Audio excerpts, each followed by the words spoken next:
Es veu presidenta de la República Catalana?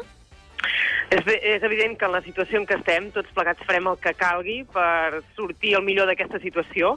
I nosaltres les eleccions les veiem en primer terme com una oportunitat per restituir les institucions al nostre país, aquelles institucions democràtiques, en primer terme el govern i el Parlament.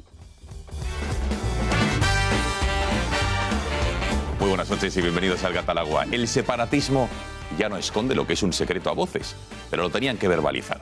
Las elecciones del 21 de diciembre, por muy autonómicas que sean, ellos, o para ellos son, las plantean como un auténtico plebiscito. Hoy la número 2 de Esquerra ha dejado claro varias cosas. En primer lugar, lo que han escuchado, que las elecciones vienen a ser lo que fue el 1 de octubre, pero reconocido por el Estado. 2, que el preso preventivo Oriol Junqueras va a ser el candidato de su partido a las elecciones. Unos comicios que siguen calificando como ilegítimos y pese a ello se presentan. Así que veremos cómo transcurre. Que por cierto, hoy Artur Mas, expresidente de la Generalitat, ha afeado a Esquerra que hayan dejado solo a Puigdemont y se presenten en solitario. Al tiempo, Artur Mas se ha sumado a otros líderes independentistas al asegurar, ojo, que no había una mayoría suficientemente sólida para la independencia. Entonces cabe preguntarse, señor Mas, ¿por qué activó usted? Porque fue usted y no otro. Es verdad que dio el relevo en enero del 16, pero ¿por qué activó usted todo este proceso? Jo sempre he sigut partidari, m'ho han sentit moltes vegades, de que aquestes majories havien de ser majories clarament reforçades, perquè altrament doncs, el país té aquest punt de manca de força com a conseqüència de la sensació, vaja, de la realitat, que la majoria encara no és prou sòlida. Por cierto, que la respuesta dentro de la izquierda de nuestro país sigue dando de qué hablar, digamos. Los comunistas de Podemos están absolutamente desnortados y desangrándose en las encuestas, dada su ambigüedad y su flirteo también con los separatistas. Hoy escucharán la última de Pablo Iglesias, habla de España plurinacional, de varias naciones de primer orden, como es España, Cataluña, País Vasco y Galicia, y el resto de territorios son como de segunda división. En el Partido Socialista sigue habiendo varias almas. Pedro Sánchez está francamente incómodo, ya lo saben, con esta aplicación del artículo 155, mientras que la única que parece defender sin tapujos la bandera de la unidad de la Constitución es Susana Díaz. Yo, como presidenta de la Junta de Andalucía, estoy absolutamente en contra del derecho a decidir. Y estoy absolutamente en contra del derecho a decidir porque supone en la práctica que sobre aspectos que nos afectan a todos, ¿verdad?, decidan algunos mientras otros nos quedamos mirando. Hoy nos detendremos en los empresarios independentistas, esos que se han aprovechado durante estos años de la situación de que hubiera un gobierno separatista en Cataluña, pero que ahora, viendo que sus ventas están cayendo en el resto de España, están cambiando el discurso. Es el caso, por ejemplo, de Arroces Nomen, del grupo Nutrexpa, con Colacao Nocilla a la cabeza, de la familia Carulla y Agrolimen, los de Gallina Blanca, Vicenturi o Pans & Company. ¿Saben quiénes son, no? Estos eran dueños, por ejemplo, del diario Ara, el más independentista de todos los periódicos que hay en Cataluña. Vaya por delante la reflexión que van a tener esta noche, que este medio de comunicación está absolutamente en contra, siempre se ha opuesto al boicot de cualquier tipo, de un lado y de otro, porque recuerden que el boicot empezó de los independentistas a productos catalanes, pero después, de alguna manera, del resto de España a productos catalanes también ha habido algún tipo de boicot, y estamos absolutamente en contra. Pero creemos que es necesario que ustedes sepan qué empresarios son los que han jugado, los que están jugando, incluso con la libertad de los ciudadanos, sobre texto de defender la suya. Así que lo veremos esta noche. Ah, y por cierto, de un empresario que hace mucho por España, por Murcia, que es su región, es Tomás Fuertes, presidente del Pozo, y no lo mencionamos por haber conseguido que su empresa, por ejemplo, sea la más reconocida en todo nuestro país, que esté ya en 8 de cada 10 frigoríficos de España, por delante incluso de Coca-Cola, sino porque ayer le premiaron por la internacionalización que ha hecho de su compañía. No contento con tener el 60%, por ejemplo, del mercado del pavo en España, ha decidido ampliar esta compañía mercado y aliarse con una empresa rusa para potenciar este mercado en ese país. Ayer recogía el premio rodeado de personalidades. Vean. El espíritu de nuestro grupo, del Grupo Fuertes, en los últimos 25 años ha sido cuando realmente hemos impulsado un poco este proyecto y tenemos una inquietud, tenemos un equipo humano muy bien seleccionado, tenemos instalaciones de última tecnología, en fin, creo que estamos preparados porque España tiene que decir mucho, no solamente en España, sino también en Europa, sino también en el mundo. Bueno, enhorabuena por tanto a todo el Grupo Fuertes por este galardón y a su presidente a la cabeza, persona a la que tengo el gusto de conocer y es absolutamente encantadora y deslumbrante. Les presento ya a la mesa que nos acompaña esta noche en el Gatalagua. Está con nosotros Javier Ortega Smith, a quien ya saludamos. Javier, buenas noches. Buenas noches, Gonzalo. Secretario General de Vox, gracias por estar con nosotros en el Gato. Gracias por la invitación. También está José Luis Roig. José Luis, buenas noches, buena nit. Buena nit. ¿Todo bien? Gonzalo, sí, bastante bien. ¿Sí? Dentro de lo que cabe, ¿no? Dentro de un orden. Jordi Cañas, recién llegado de Barcelona, buenas noches. Buenas noches, Gonzalo. ¿Qué tal? ¿Está algo más calmado? Me comentabas algo, la situación allí, ¿no? Está más calmada, sí. Algo más. Ha bajado un poco la tensión. Sí, ¿no? Ambiental. Pero no hay que fiarse. No, está claro que ya hablaremos después. Claro que sí. Alejo Vidal-Quadras, buenas noches. Buenas noches. ¿Tot bé? Tot bé, sí, bueno, lo que estábamos comentando, ¿no? Ha amainado la tempestad, pero esto no ha terminado, vamos. El que crea que ha terminado es que es un ingenuo. Evidentemente. Benjamín López, muy buenas noches. ¿Qué tal, Gonzalo? Gracias por estar esta noche en el Gato. Encantado. ¿Le queda bien el color azul y que las camisas no sean tan blancas? ¿Le sienta mejor el azul que el blanco? Ya se lo digo yo. Es la segunda equipación, ya sabes. Bueno, gracias a los 5 por estar con nosotros. Cuidado con los colores, ¿eh? Sí, efectivamente, sí, cuidadito. También, es verdad. ¿Cómo pueden participar con nosotros? Lo pueden hacer como cada noche enviando sus mensajes a nuestro WhatsApp, al número de teléfono del programa, que es el 670 03 45 43, 670 03 45 43. Opiniones, preguntas, reflexiones, críticas también son bienvenidas y se publican, ¿eh? Aquí se publican. En nuestra cuenta de Twitter, @gato_directa, también pueden interactuar con nosotros o en nuestro canal de YouTube. Ya saben que es youtube.es/intereconomiatv, ahí pueden ver el programa en directo, lo pueden ver en tiempo real, o si no, si esta noche tienen alguna cena o algún evento de suma importancia, mañana pueden ver el programa completo colgado en esta página o los mejores momentos del Gato. Bueno, tiempo de hablar de la bodega del Gato una noche más. Como saben, volvemos a estrenar vino esta noche. Se trata de un vino de las bodegas Valdeviñas, de la denominación de la Ribera del Duero. Este vino está en la zona en la provincia de Soria y es un fantástico vino que se llama Mirat. Es del año 2003, es un reserva del año 2003, es un tempranillo que creo que no les va a dejar indiferentes. Vamos a ver cómo es y vamos a catarlo con nuestras enólogas.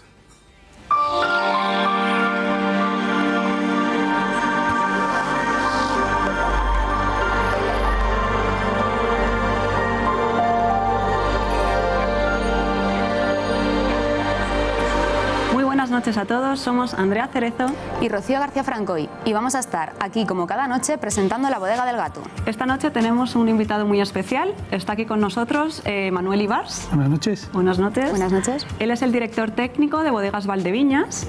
Valdeviñas es una bodega perteneciente a la denominación de origen Ribera del Duero, situada en Langa de Duero, en la provincia de Soria. Manuel esta noche nos ha traído uno de sus vinos, Mirat Reserva 2003. Se trata de un vino elaborado 100% con la variedad Tempranillo. Son viñas viejas de más de 60 años de edad, ¿verdad? Y Mirat es un vino que, aparte de elaborarse con uvas de muchísima calidad, se cuida muchísimo en bodega, fermentando la mitad de sus uvas en tinas grandes de madera de roble y la otra mitad en barricas. Bueno, además este vino ha pasado 18 meses en barricas de roble francés.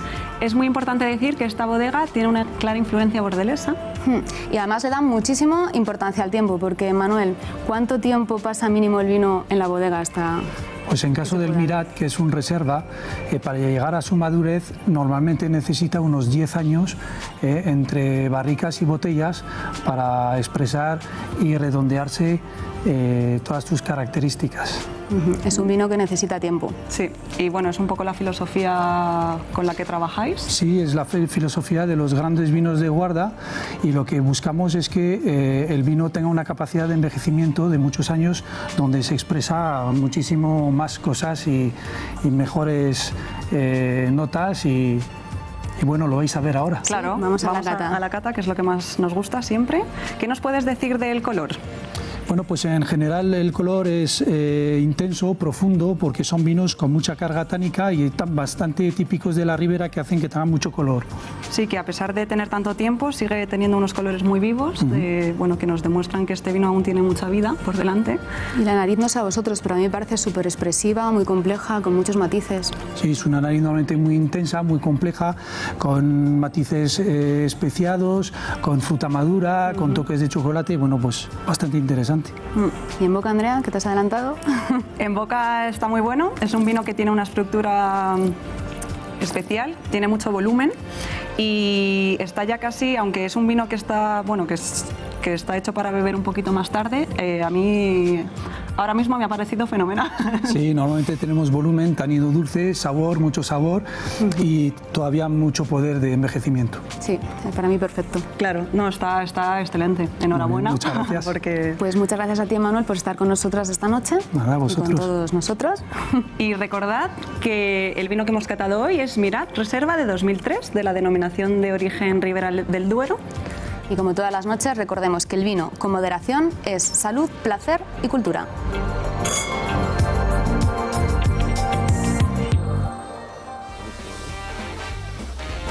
Bueno, fantástico este vino, ¿eh? Aquí lo tienen, mirad, Reserva 2003, Ribera del Duero. ¿Qué os ha parecido, señores? ¿Os ha gustado? Está muy rico, muy rico. Estamos en ello. Sí, tú tienes muy buena nariz, ¿no? Sí, Roch, tú tienes buena nariz, y paladar y tal. Todo lo tienes bien, ¿no? Todo, gracias. ¿Qué tal, Benjamín? ¿Te ha Vino gustado? de mi tierra, Castilla y León, pues buenísimo. Pues de Castilla y León también tenemos corazoncito. Jordi, ¿te gusta? ¿Sí? Pues la verdad es que sí, y aparte son cepas viejas, ¿no? Cepas viejas. Son recios, son vinos Sí, recios. son vinos fuertes, sí. muy sabrosos. Sí, está muy bien. Bueno, pues nada, ya lo saben, este fantástico vino que les presentamos hoy y que, con su permiso, Es un vamos a vino muy degustar. español este. Muy español. Sí, pues mira, los tiempos que corren... Le vamos a enviar una botellita a Junqueras. A Puigdemont. A Junqueras. Ahí tienes que ver unas cuantas. Tienes que ver unas cuantas. Bueno, aquí lo ven, este Mirad Ribera del Duero Reserva 2003. Con su permiso vamos a seguir catándolo mientras escuchamos la sátira y el humor que desde luego falta nos hace en estos tiempos que corren, de Alfredo Urdaci. Hasta ahora. Vuelven los belgas. Desde que se apropiaron del Congo han tenido un gesto despectivo, estreñido y amargado con todo lo que es el sur. Fueron racistas y felices y ahora son infelices sin haber dejado del todo de ser racistas. Siempre han visto el nacionalismo como un impulso revolucionario contra el atraso de los europeos de la meseta, no digamos ya de los andaluces. Para el belga común, para el belga estándar, España es una provincia del Congo en Europa. Ahora hay un fiscal que antes de decidir la suerte de Carlas pide que le demos información sobre las prisiones españolas, como si hubiera que desinfectar antes de enviar a una celda al duce del secesionismo catalán. Al fiscal belga no hay que darle más explicaciones, si quiere que venga. Los etarras que pacían en La Serena, Bélgica, como vacas lecheras, viven aquí en un hotel donde solo les falta la libertad que utilizaron en su día para matar. El que quiere estudia primero de anatomía y hasta hace unos años les aprobaban aunque no supieran situar el esternocleido. Conviene que el belga venga y conozca de primera mano el confort de la prisión española. Es más, si quiere pasar temporada y media, se le debería facilitar celda y acceso al rancho común y a las duchas, sin privilegios por ser belga. El día nos ha traído además otros regalos, ese más que no llega a la fianza, ese más que dice que los separatistas son pocos, lo reconoce sin necesidad de referéndum, sin haber votado. Son pocos y mal avenidos, como los belgas. Con mi saludo cariñoso a los espectadores del Gato. Les presentamos el reloj homenaje a los GRS de la Guardia Civil, una edición exclusiva y limitada con el emblema de la Guardia Civil grabado en la esfera y en la parte trasera su lema: el honor es mi divisa. Un impresionante cronógrafo de cuarzo de alta precisión diseñado por los GRS para ser operativo en su día a día. Disfrute de este impresionante y robusto reloj, homenaje a los GRS, duro y resistente como ellos, y sienta en su muñeca toda la admiración del pueblo español a la Guardia Civil. Llame ahora mismo a publi.com 902 180 190 y recíbalo en 24 horas, con regalo de una segunda correa de piel negra combinada con el verde característico de la Guardia Civil junto a su certificado de autenticidad. Páguelo como quiera, contra reembolso, con tarjeta de crédito o en cómodas cuotas mensuales. Llame ahora al 902 180 190 o publi.com.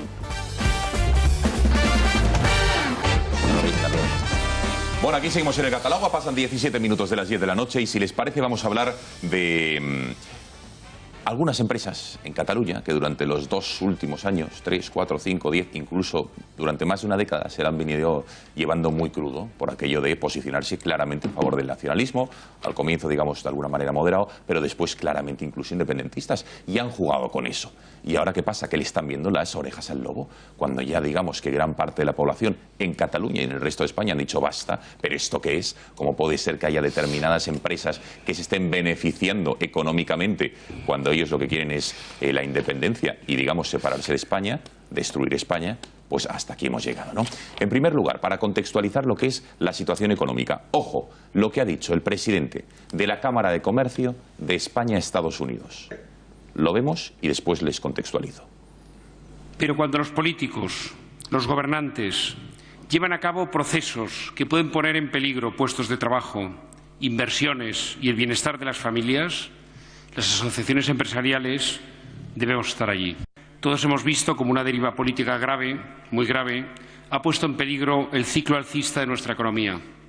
Decenas de planes de inversión abortados o suspendidos y cientos de empresas cambiando su sede social.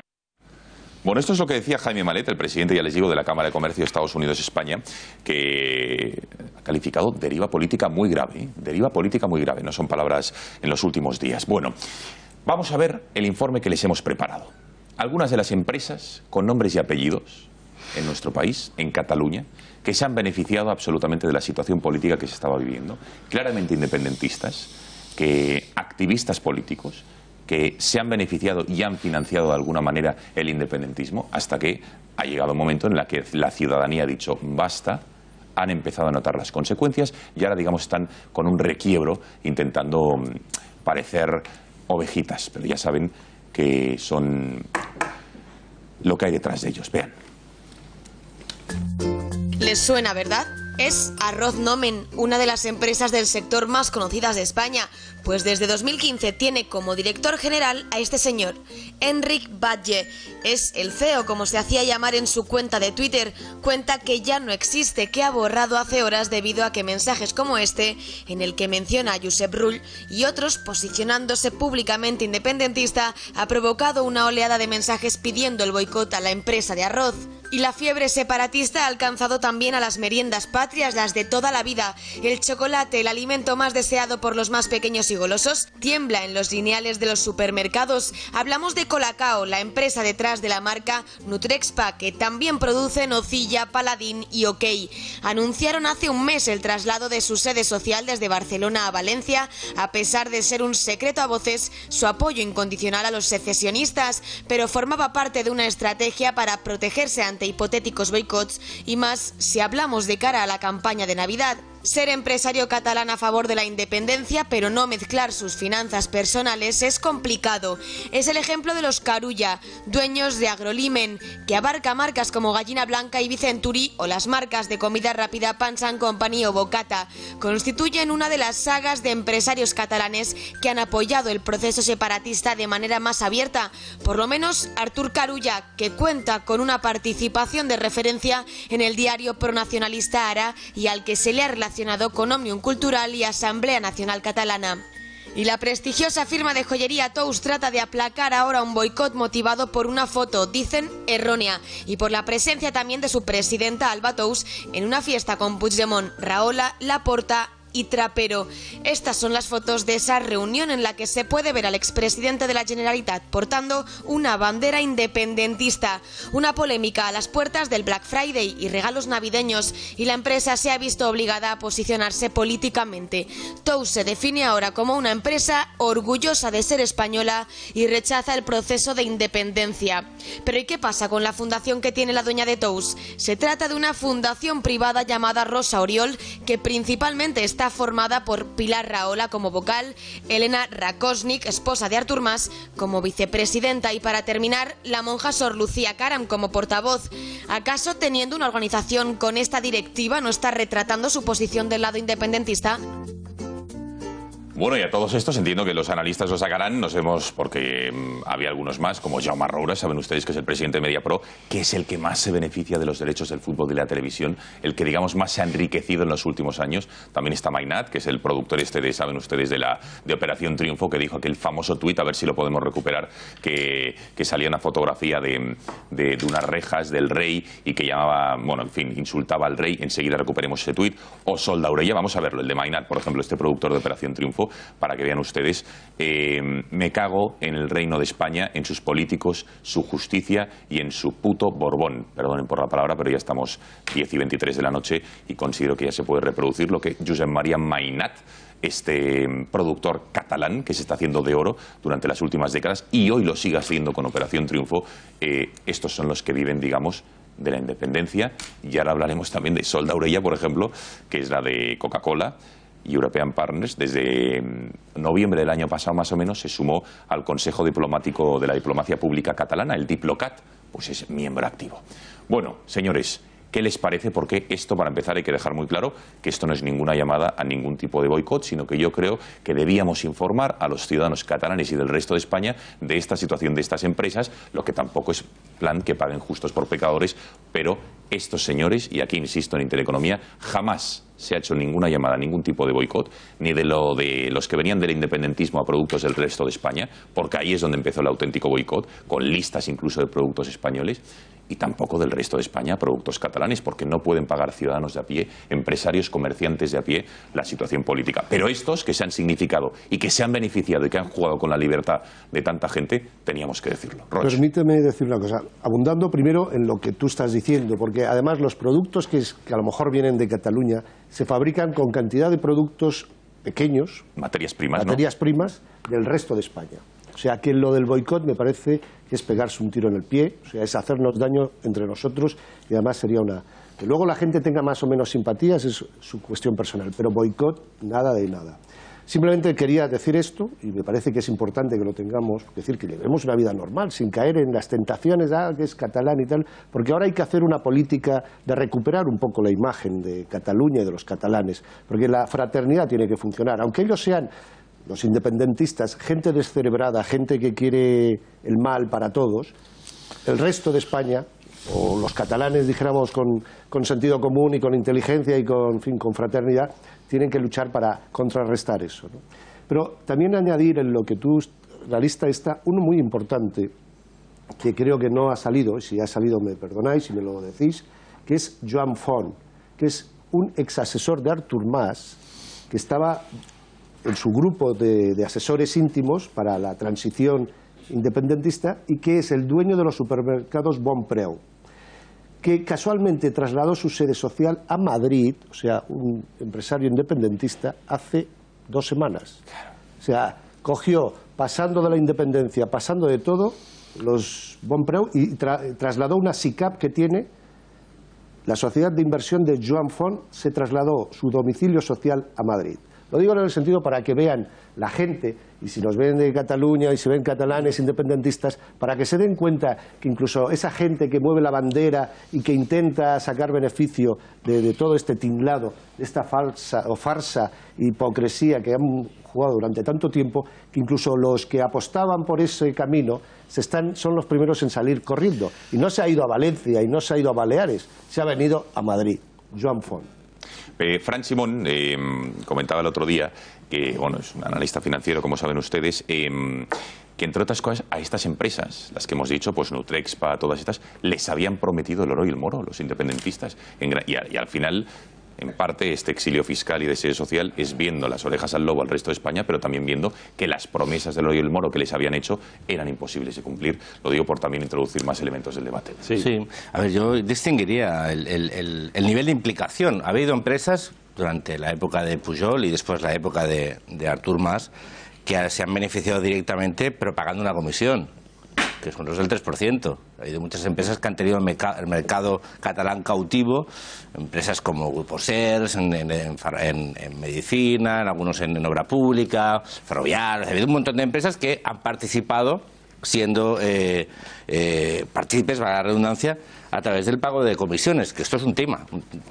Es decir, que ha habido empresas que se han beneficiado de 30 años de puyolismo. Constructoras habla sobre pagando. todo, ¿no? De todo tipo. Pagando, pagando mordidas al nacionalismo. 3%. O sea, esto es una categoría. Mínimo. Las empresas que pagaron unos porcentajes al nacionalismo durante casi 30 años para ocupar unos nichos de mercado, rompiendo el principio de libre competencia y el principio de igualdad, ¿no? Eso ya es un daño. Cometiendo un delito, además. Por supuesto, pero Claro, que tienen nombres y apellidos. Y después están las empresas cuyos dirigentes o propietarios han participado activamente y públicamente apoyando el proceso separatista. Yo, evidentemente, como catalán, no puedo y voy a ser muy beligerante con aquel que proponga un boicot a cualquier producto fabricado en Cataluña. Pero yo también tengo que asumir que los ciudadanos tienen derecho a elegir o no. Sí, es decir, pero no influenciados por favor, con el tema. Yo no os interrumpo. Sí, ya, pero... No, pero acabo el razonamiento. Y ustedes igual no es tan diferente. ¿Por qué? Pues porque cuando un empresario públicamente apuesta por una determinada opción política, identitaria, ideológica o en este caso nacional, tiene que asumir los costes que para su marca va a tener esa decisión cuando es pública. Porque si no, las empresas en teoría tienen que ser neutrales políticamente. ¿Por qué? Porque tienen que llegar al máximo número de consumidores, que se tienen que relacionar con ellas, mejor o peor, en función de su calidad de su producto, de cómo lo han publicitado. Pero si tú estás diciendo, yo soy independentista, Bonpreu y Esclat, que públicamente en Cataluña es independentista, los señores de Agrolimen, que públicamente han manifestado que son independentistas, ellos son los que están agregando un valor negativo a su marca. Y después los ciudadanos tienen que decidir si luego para su marca. No, para su marca. Oye, cuando tú, de tus beneficios, destinas un dinero a una fundación tuya, que con los beneficios de los productos que tú vendes pasas dinero a una fundación que está pasando dinero a su vez a las organizaciones independentistas, hay una correlación. A mayor beneficio, mayor dinero que puedes destinar a un proceso político. Y repito, yo que soy catalán, pero soy catalán que no soy independentista. Y por lo tanto, cuando la ANC, Òmnium y la miríada de asociaciones disponen de unos recursos que los no nacionalistas o los no independentistas no disponemos, pues hombre, yo sinceramente cuando tengo que consumir un producto, pues hombre, no es que lo pregunte, pero si lo sé, pues hombre, a lo mejor cuando tú, Moritz en su momento, que era una cerveza que se hacía en Zaragoza, creo recordar, pero se posiciona nítidamente con el independentismo, porque ocupa un nicho de mercado, tiene que entender que haya gente cuando vaya a pedir una cerveza, pida, pues, oye, sí, ponme una San Miguel. Es lógico. ¿Por qué? Porque tú decides, oye, cuando la gente en Estados Unidos, las empresas hacen campaña pro Bush, o pro Trump o pro Hillary, asumen que tiene un coste de marca. Muchos es verdad, pero otros es por la moda, porque estaba de moda el independentismo. Cuando un grupo de empresas financia un diario, que a su vez la mayoría de los accionistas trabaja con TV3, que sus productoras reciben multimillonarios contratos. ¿A quién te refieres? El grupo Dara. El grupo Dara ha tenido como accionistas los Carulla, a Toni Soler y la mayoría de las productoras que trabajan con TV3. Este dinero, esos beneficios han servido para crear un estado de opinión pública en Cataluña. Oye, eso no podemos ser ingenuos. Bueno, y repito, las empresas catalanas que no han jugado el independentismo también han tenido boicots. Freixenet ha tenido boicot por no participar de eso, y lo ha tenido en Cataluña. Y desgraciadamente, como empresa catalana, el resto de España. Y eso es lo que yo soy muy diferente. Freixenet ha sufrido, y está sufriendo ahora el independentismo, por el boicot del independentismo, por no haberse mostrado independentista, pero en su día también sufrió el boicot, y aquí lo condenamos, del resto de España, cuando aquello del estatuto y demás, que algunos terribles dicen, no, boicota los productos catalanes. Eso mal, porque ahí evidentemente no pueden pagar justos por pecadores. Oye, vamos, tenemos que ir a la publicidad, a la vuelta, ojo, lo hemos visto en el vídeo de Patricia Tenorio, pero van a ver los tweets del consejero delegado, que ya los ha borrado, por cierto, Alejo, los ha borrado todos, su Twitter, donde entre otras cosas decía que como ACS compró Abertis, dejará de ir por las autopistas catalanes el resto de su vida y prefiere llegar tarde y desviarse antes que ir por una autopista que sea de ACS, para que vean el nivel. Y este es el consejero delegado de Arroces Nomen. Publicidad, menos de 2 minutos y estamos aquí de vuelta.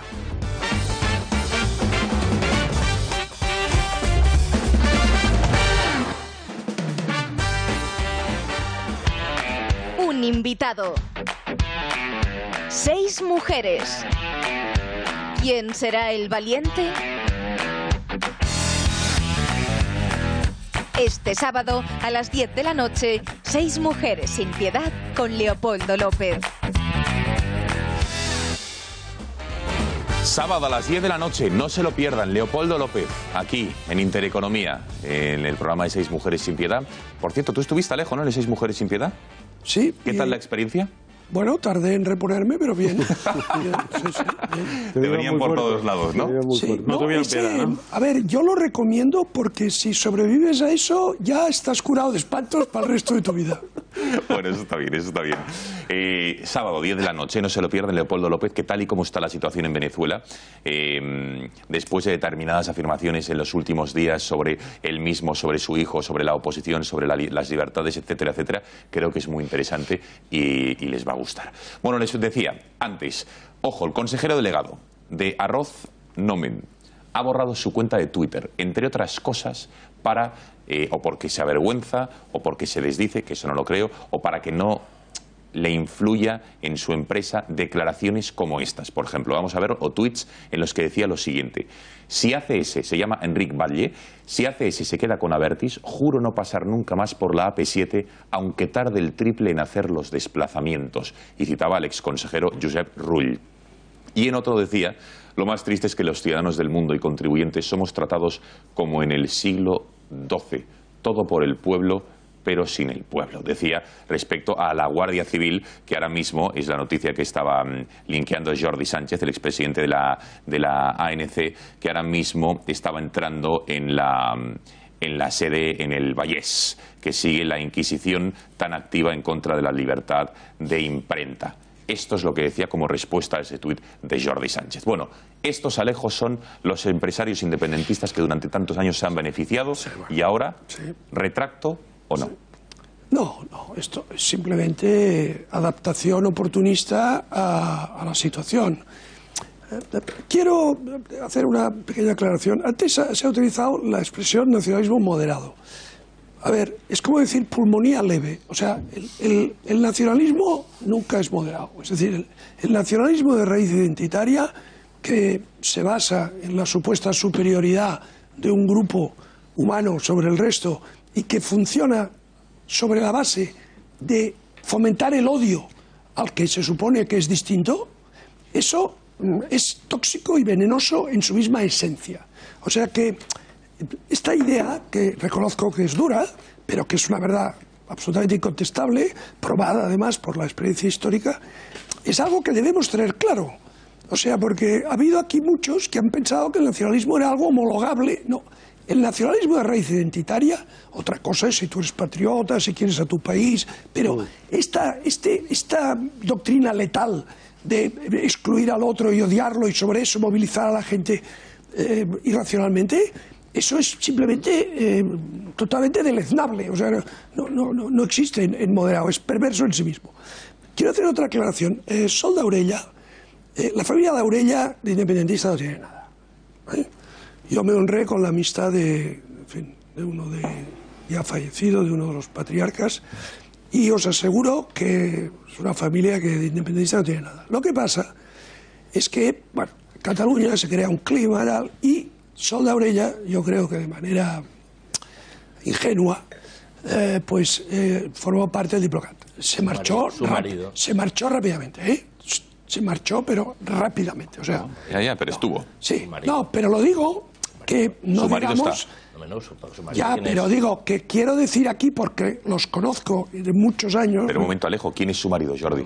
No, es que no quiero dar nombres públicamente, pero es que tiene una influencia. Es que Sol Daurella no lo es, pero es que ¿por qué entra en Diplocat? Jordi, yo lo único que quiero, aquí hemos de ser siempre muy veraces. Rigurosos. Y rigurosos. Y yo digo y afirmo, que los conozco de toda la vida, que la familia Daurella de independentista no tiene nada. Es más, son gente que políticamente tienen ideas muy sensatas y son auténticos, patriotas, y crean mucha riqueza, y ella tuvo un desliz, vamos a decirlo así, tuvo un desliz y lo corrigió rápidamente. Bueno, esto para aclarar. Y después hay otra cosa. El consejero delegado Arroz Nomen, sí. El Batlle. Batlle, sí. Es que además de golpistas y delincuentes, son absolutamente incultos. Dice, todo por el pueblo, pero sin el pueblo, como en el siglo XII. En el siglo XII nadie pensaba eso para nada. El despotismo ilustrado, todo por el pueblo, pero sin el pueblo, es del siglo XVIII. ¿Vale? O sea, de momento nos enfrentamos a gente que no solamente es bastante corta de inteligencia, sino que además son unos ignorantes fastuosos. Vamos a ver, si tú tienes una empresa que tiene como principal mercado el resto de España y también el resto del mundo, hay que recordar que Cataluña comercia más con Aragón que con Francia, por poner un ejemplo. El meterte en eso y hacer gala de independentismo y de sentimiento antiespañol, en términos empresariales es suicida. Entonces, son gente que,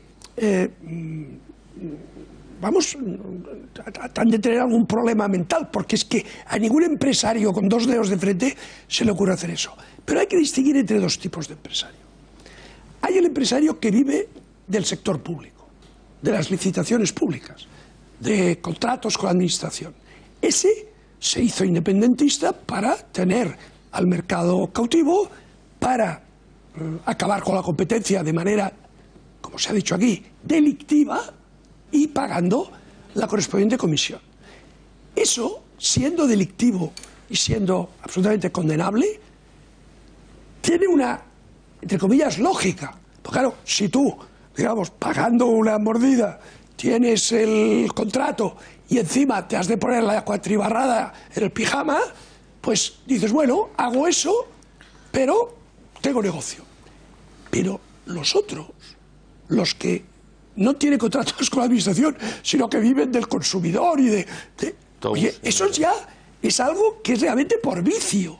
Y con esos, vamos, no hay que tener piedad. Y con eso termino, que es con lo del boicot. Vamos a ver.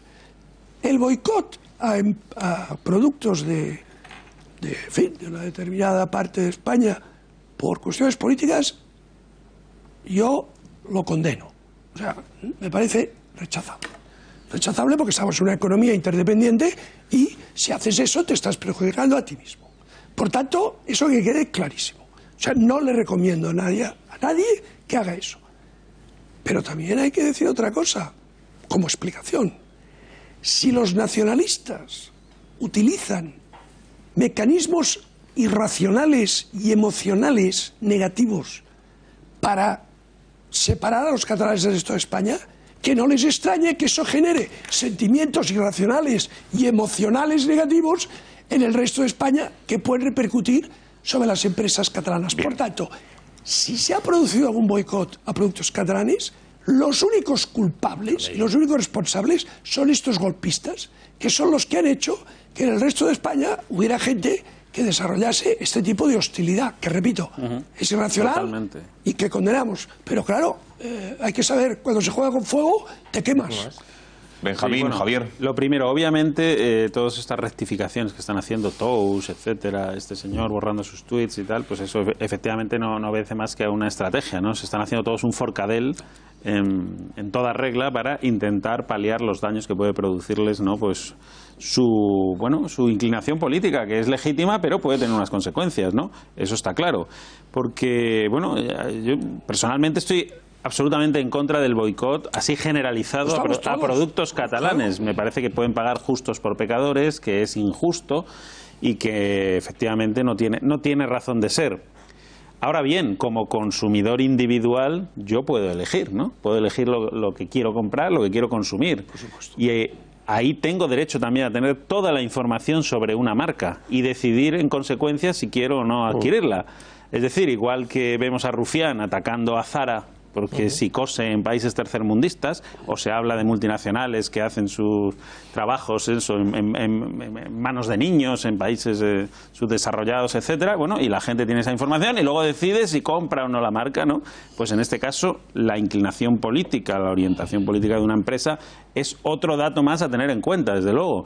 Y yo, personalmente, me dices, ¿vas a consumir toast esta Navidad? Te aseguro que no. ¿Vas a consumir Colacao? Te aseguro que no. Esto no es un boicot, es una opción mía personal. ¿O porque no te gustan los complementos de mujer? No, yo lo voy... No, ¿cómo? No, que a lo mejor te gusta vestirte con complementos de mujer, que está bien por toast, lo digo, ¿eh? También, eso está bien, nunca se sabe. También tiene cosas para chicos, ¿eh? ¿Ah, sí? Bueno, bien. Tiene de todo y además es muy socorrido, hay que decirlo, para regalar, ¿no?, a tu mujer o a cualquier mujer, ¿no? O a tu mujer. Benjamín, por favor. Novia, iba a decir. Pero bueno, cada uno en su sitio, en la situación en la que se encuentre. Yo, desde luego... que te pierdes. A ver si me voy a buscar un lío, ¿sabes? A costa de toast y del boicot. No, pero bueno, no voy a consumir estos productos y algunos otros, ¿no?, que pueda llegar a tener conocimiento de que están apoyando la independencia. Es mi opción como consumidor. Luego que cada uno actúe libremente. Es que es un valor añadido a la marca.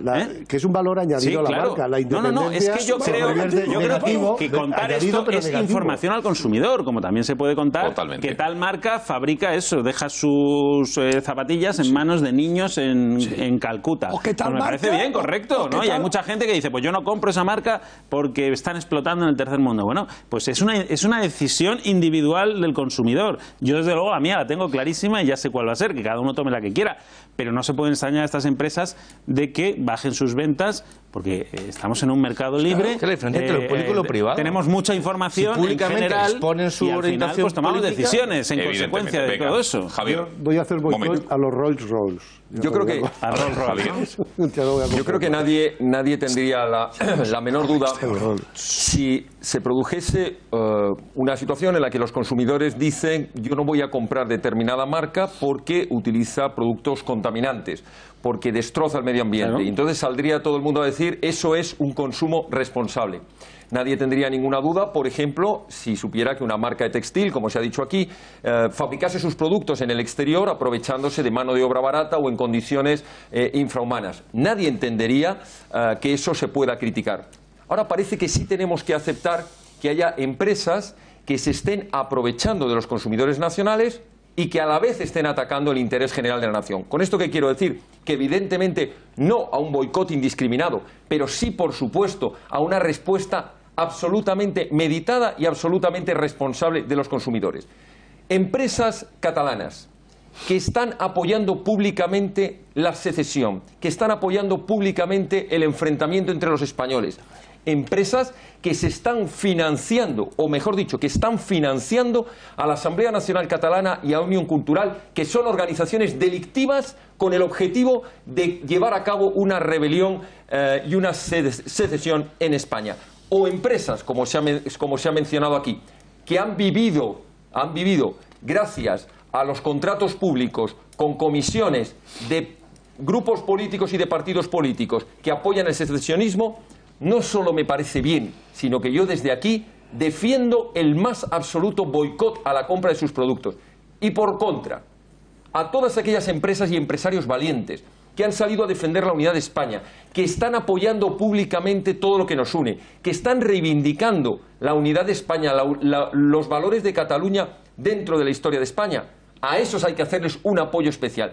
Y por tanto, yo como consumidor, cuando vaya a comprar en la cesta del mes o en Navidades todos aquellos productos de empresas que sé que están llevando a cabo una política buena con el medio ambiente, buena con la economía sostenible, buena con los derechos de los trabajadores y sobre todo buena con la unidad de España, la voy a comprar antes, no antes, la voy a comprar, y a quien no voy a comprar es a quienes hacen justo lo contrario. Eso me parece absolutamente responsable y absolutamente legítimo. Y un apunte más, este Mainat que habéis citado, el productor de Operación Triunfo, este individuo, después de insultarnos a los españoles, después de insultar la justicia, después de insultar la corona, después de insultar a su majestad el rey, además de todo eso, de ser un miserable, fue un traidor. Porque en cuanto le anunciamos desde Vox que íbamos a interponer una querella, a las 4 horas borraba el tuit y salía diciendo que no era exactamente lo que quería decir, que se le había interpretado mal. Que, hombre, él tenía sus discrepancias con el Estado. Vamos a recordarlo a ver si hay interpretación posible a lo que está diciendo Javier. Lo que ocurre es que luego, muy gallito, ha estado poniendo en las redes sociales, estoy esperando vuestras querellas. Pues yo desde aquí le digo, la querella ya está interpuesta, ya hay abiertas diligencias indeterminadas Y yo espero tener la satisfacción de ver a este Esto, sinvergüenza. Javier, no es interpretable, ¿no? No es interpretable, pero les ocurre lo siguiente. Esta gentuza, que está acostumbrada a actuar con bravuconería desde hace muchos años en Cataluña. Con impunidad. Con impunidad. Cuando han empezado a verle las orejas al lobo, cuando han empezado a ver, volviendo a lo de las empresas, que su cuenta de resultados se veía afectada, cuando han empezado a ver que se pueden sentar en el banquillo de los acusados y responder de delitos, empiezan a plegar velas y empiezan a retroceder. Hablando de empresas, y con eso termino, en las investigaciones judiciales que llevamos a cabo desde hace más de 8 meses, han aparecido, y las vamos a publicar, muchas empresas que están en connivencia de financiación directa con la organización sediciosa, con ANC, Òmnium Cultural y muchas personas que están hoy imputadas o en prisión provisional. Todos y cada una de esas empresas y todos y cada uno de esos empresarios tienen que saber que lo que dependa de Vox va a salir publicado su nombre y apellidos, porque han actuado como parte de la financiación delictiva de un golpe de Estado contra España. Venga, más asuntos. Vamos a seguir, si les parece, porque la actualidad nos deja... por cierto, el 61% de los profesores catalanes a favor de la independencia. Es un interesantísimo informe que ha publicado hoy Convivencia Cívica Catalana, que después les desgranaremos para que vean ustedes si, bueno, entiéndanme, si hay que hacer cambios profundos o no en la educación más allá del sistema, porque si ya los profesores son claramente independentistas, como se constata en este estudio, a ver si se puede hacer algo o no se puede hacer. Enseguida lo veremos. Y también, por cierto, Núria de Gispert, expresidenta del Parlamento de Cataluña, porque algunos decían que Forcadell es casi lo peor que le había pasado al Parlamento de Cataluña en cuanto a la presidencia de su sede en los últimos años. Pues parece que de Gispert quiere hacer méritos para superar a Forcadell, diciendo a Inés Arrimadas que se vuelva a Cádiz en Twitter después de unos comentarios. Este es el nivel del independentismo en Cataluña. Enseguida lo veremos. Pero bueno, hoy, noticias que hemos conocido. El preso preventivo, Jordi Sánchez, ha anunciado hoy que se va a presentar como número 2 en la lista de Junts per Catalunya, es decir, del PDeCAT, es decir, como número 2 de Carles Puigdemont. Lo anunciaba la propia Asamblea Nacional Catalana. Un fugado seguido de un interno. De un interno, sí, exacto, y un supuesto sedicioso. Esto es el cartel, el ticket número 1 y número 2 de PDeCAT, de la antigua Convergencia Democrática. Así lo anunciaba en Twitter, en esta red social, la Asamblea Nacional Catalana. No sé si los podemos ir viendo cómo lo iban diciendo. Jordi Sánchez se presenta el 21 de diciembre con la candidatura de Junts per Catalunya. El presidente de la ANC acaba de presentar su dimisión de todos los cargos de la organización y añadía la ANC, proseguía: respetamos y valoramos tu decisión, Jordi, y te deseamos todo el éxito en este nuevo camino. La ANC estará junto a todas las candidaturas que defienden la República Catalana. Es decir, que la ANC sigue defendiendo la República Catalana. Bueno, por cierto, hoy Marta Rovira, que saben que es la número 2 de Esquerra Republicana, ha despejado dos dudas. En primer lugar, que el número 1, según ha dicho, el líder indiscutible para el 21 de diciembre de Esquerra Republicana es Oriol Junqueras, pese a que esté en la cárcel. En segundo lugar, ha dicho textualmente que el 21 de diciembre es el referéndum y, abro comillas, que el gobierno no ha querido pactar. Es decir, que plantean los comicios claramente de manera plebiscitaria. Y por último, ha dicho, pese a todo, que las elecciones son ilegítimas. La escuchamos. Agraeixo les paraules de l'Oriol, crec que ho fa des de la seva generositat, des de la seva humilitat que el caracteritza. Crec que ho fa en uns moments complicats, sense saber, evidentment, què podrà fer ell i què no podrà fer ell, no? I, evidentment, ho fa amb la millor de les voluntats. No vol ser un obstacle, l'Oriol Junqueras mai no ha volgut ser un obstacle, senzillament sempre ha intentat que fluís allò que els ciutadans de Catalunya decidien, senzillament sempre ha intentat construir un país millor, perquè aquestes són unes eleccions que són clarament il·legítimes, perquè, evidentment, són unes eleccions que han estat precedides pel cessament d'un govern de forma il·legal i de forma legítima. Sí. Per tant, primer objectiu d'aquestes eleccions, restituir les institucions democràtiques del nostre país. Tornem a repetir el mateix, aquestes eleccions són unes eleccions convocades il·legalment i legítimament. Ens han estrucat directament el mandat que nosaltres teníem majoritari, legal i democràtic i legítim de la ciutadania. Sí. Ahora lo pondremos. Bueno, esto es lo que ocurría. ¿Alguna reflexión al respecto de quién va a ser los candidatos? Mañana se cierra a las 12 de la noche el plazo para la presentación de las candidaturas. Van a ir por separados. Puigdemont encabeza una. ¿Quién va a ser la de Esquerra? y alguna reflexión sobre los tickets, porque al final supuestos sediciosos, fugados, presos preventivos, desde luego que ello va a ser... Gonzalo, gente que no va a poder ejercer su cargo. Por eso que Junqueras, claro, es que me parece una irresponsabilidad. No van a sacar mayoría absoluta. Presentarse en unas elecciones no poder votar y estando en la cárcel. No sé si lo hacen como estrategia equivocada de pensar que por ser cargo público electo y tal vas a salir de la cárcel, pero no tiene sentido tampoco. Hombre, evidentemente, por ejemplo, yo digo, Jordi Sánchez, que ahora es un ciudadano de a pie, el 21 de diciembre, si sale elegido como diputado, pasará a ser aforado, con lo cual su situación, digamos, procesal cambia. Sí, bueno, ¿no cambia? No, vamos a ver. Cambia el Tribunal Supremo. Esta gente lo hace todo con los pies, porque no es que no pueda ejercer el cargo en los próximos meses, no, eso es ahora, pero es que miremos más adelante. Todos están acusados de gravísimos delitos que les harán sentarse en el banquillo. ¿Cuál banquillo? ¿Qué tribunal? El que le corresponda según su situación civil, o sea, o política. Es decir, si son diputados del Congreso, irán al Supremo. Si son diputados autonómicos, irán al TSJ, al Tribunal Superior de Justicia de Cataluña. Pero todos ellos, los delitos que han cometido, que son de tremenda gravedad, van a acabar con ellos en la cárcel, no tengáis ninguna duda. Pasarán un año, pasará un año y medio, pero van a acabar todos en Chirona. Por tanto, el ponerlos en la lista es una cosa absurda. Es otra provocación. Es electoral. Es otra provocación. Es muy irresponsable. Es electoralismo. Es electoralismo, pero es provocación. Y además, para quitarles las ilusiones, si a alguno le queda alguna, si el 21 de diciembre la suma de Junts per Catalunya, ERC y la CUP tiene algún escaño más que la suma del PP, Ciudadanos y PSOE y PSC, es igual, porque el Estado de Derecho prevalecerá como ha prevalecido antes. O sea que esto que ha dicho esta señora de que esto va a ser un plebiscito, de plebiscito nada, son unas elecciones autonómicas para elegir un Parlamento de Cataluña que estará sometido al ordenamiento constitucional español y que a su vez elegirá un gobierno de la comunidad autónoma que estará sometido a la legalidad del Estado. Además, Alejo, perdona, yo te hago una pregunta o alguno, por si la sabéis, que me parece también que puede ser interesante. Cuidado. Yo no sé la respuesta, pero ¿qué ocurre en la hipótesis de que estos señores sean elegidos, ¿no? Sean diputados autonómicos y la investidura se decida por un escaño o dos?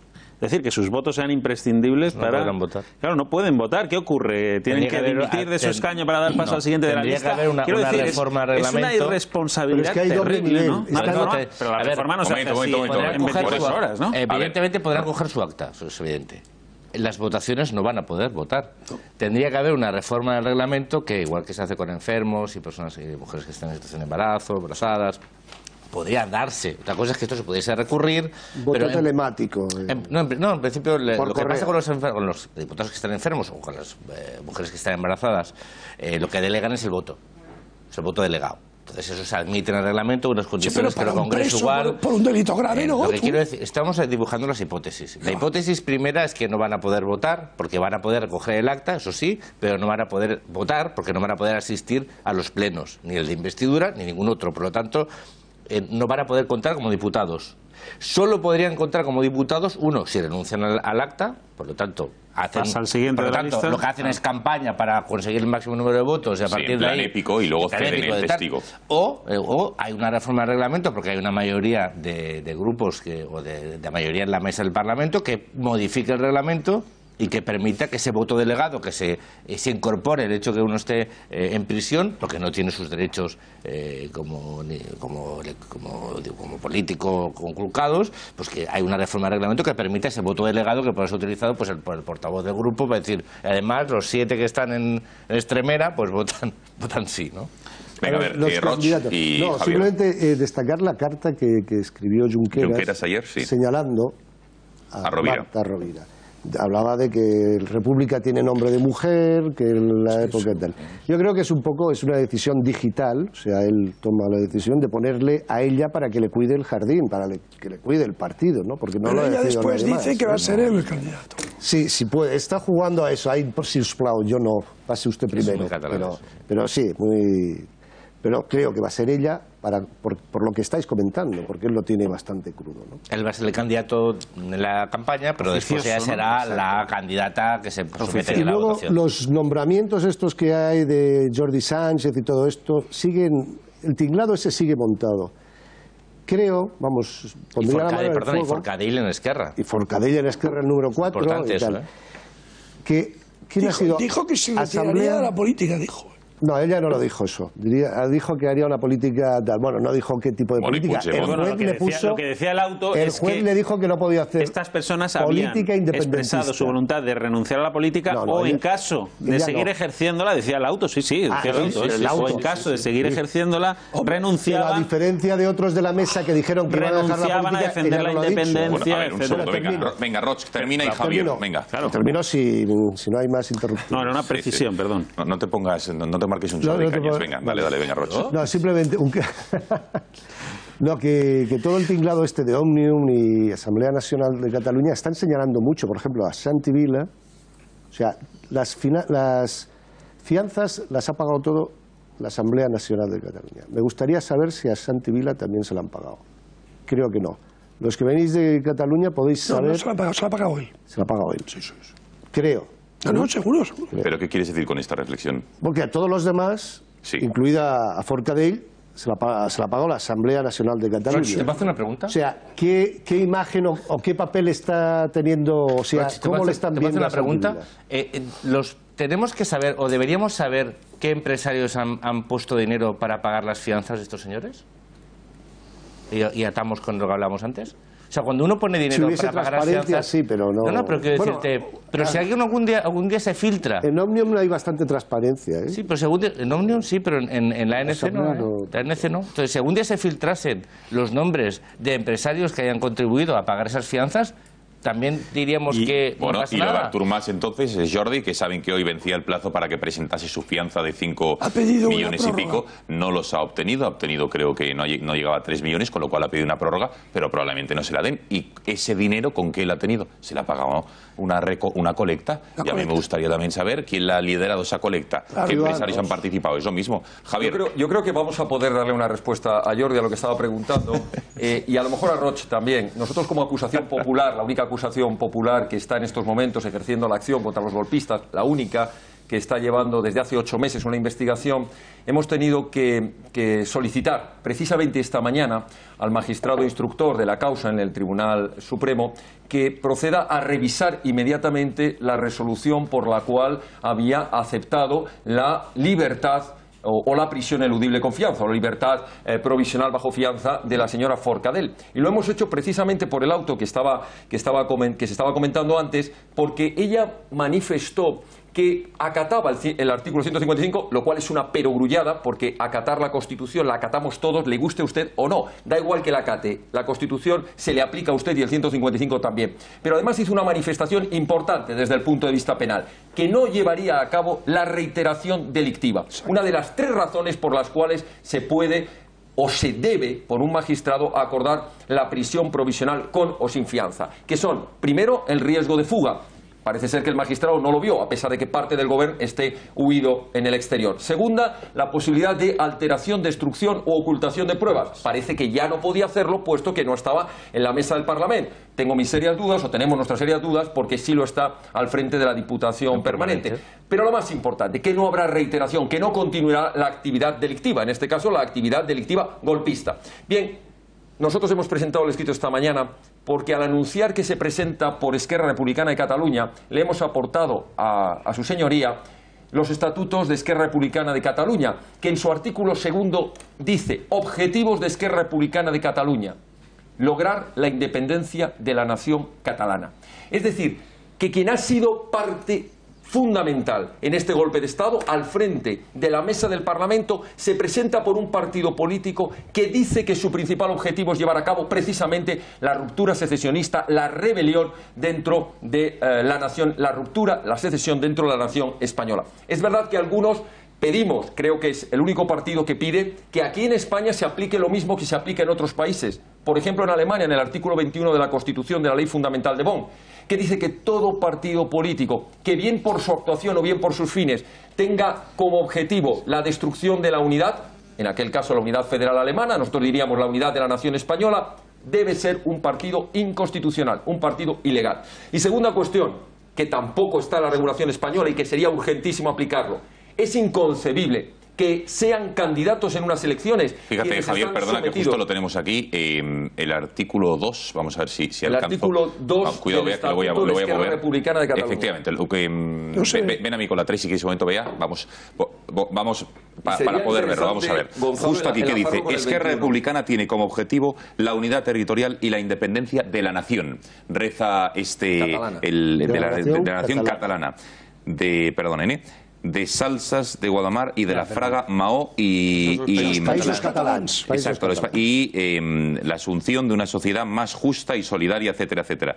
Esquerra Republicano es un partido republicano, democrático, bueno, en fin, independentista, pero es decir que sí que habla, ahí lo ven, de la independencia de la nación de Cataluña. Entonces, es evidente que es una barbaridad desde un punto de vista del Estado de Derecho, desde un punto de vista democrático, que existan partidos en España que directamente en sus estatutos y además en su acción llevan como objetivo la destrucción de la nación española, la destrucción del estatuto. Eso es inconcebible. Nuestra Constitución no... Nuestra Constitución, perdón, ahí voy, Roch, nuestra Constitución, que copió en gran parte la Ley Fundamental de Bonn, pero no lo copió todo. Resulta que no copió lo que tenía que haber copiado del artículo 6.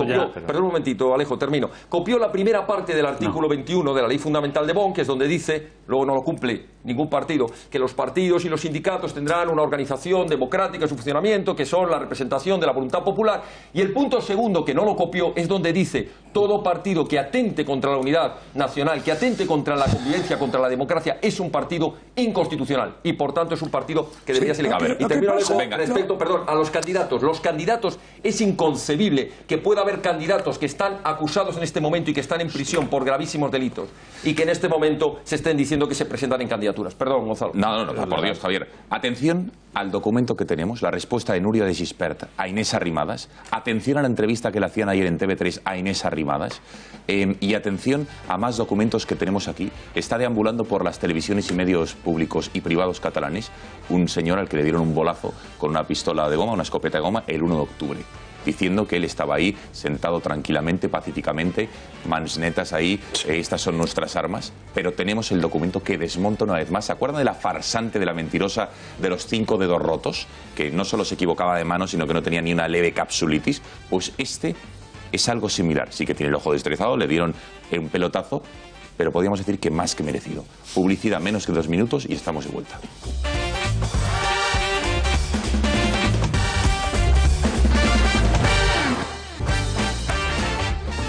Venga, aquí seguimos en el Gata al Agua, analizando lo que está ocurriendo. Pasan 10 minutos de las 11 de la noche, queda mucho programa por delante. Alejo, ¿querías hacer un matiz? No, porque tenemos mucho material, pero sí que me interesaba, querías matizar lo de Bonn, ¿no? Lo del artículo 21 tiene bastante interés, porque...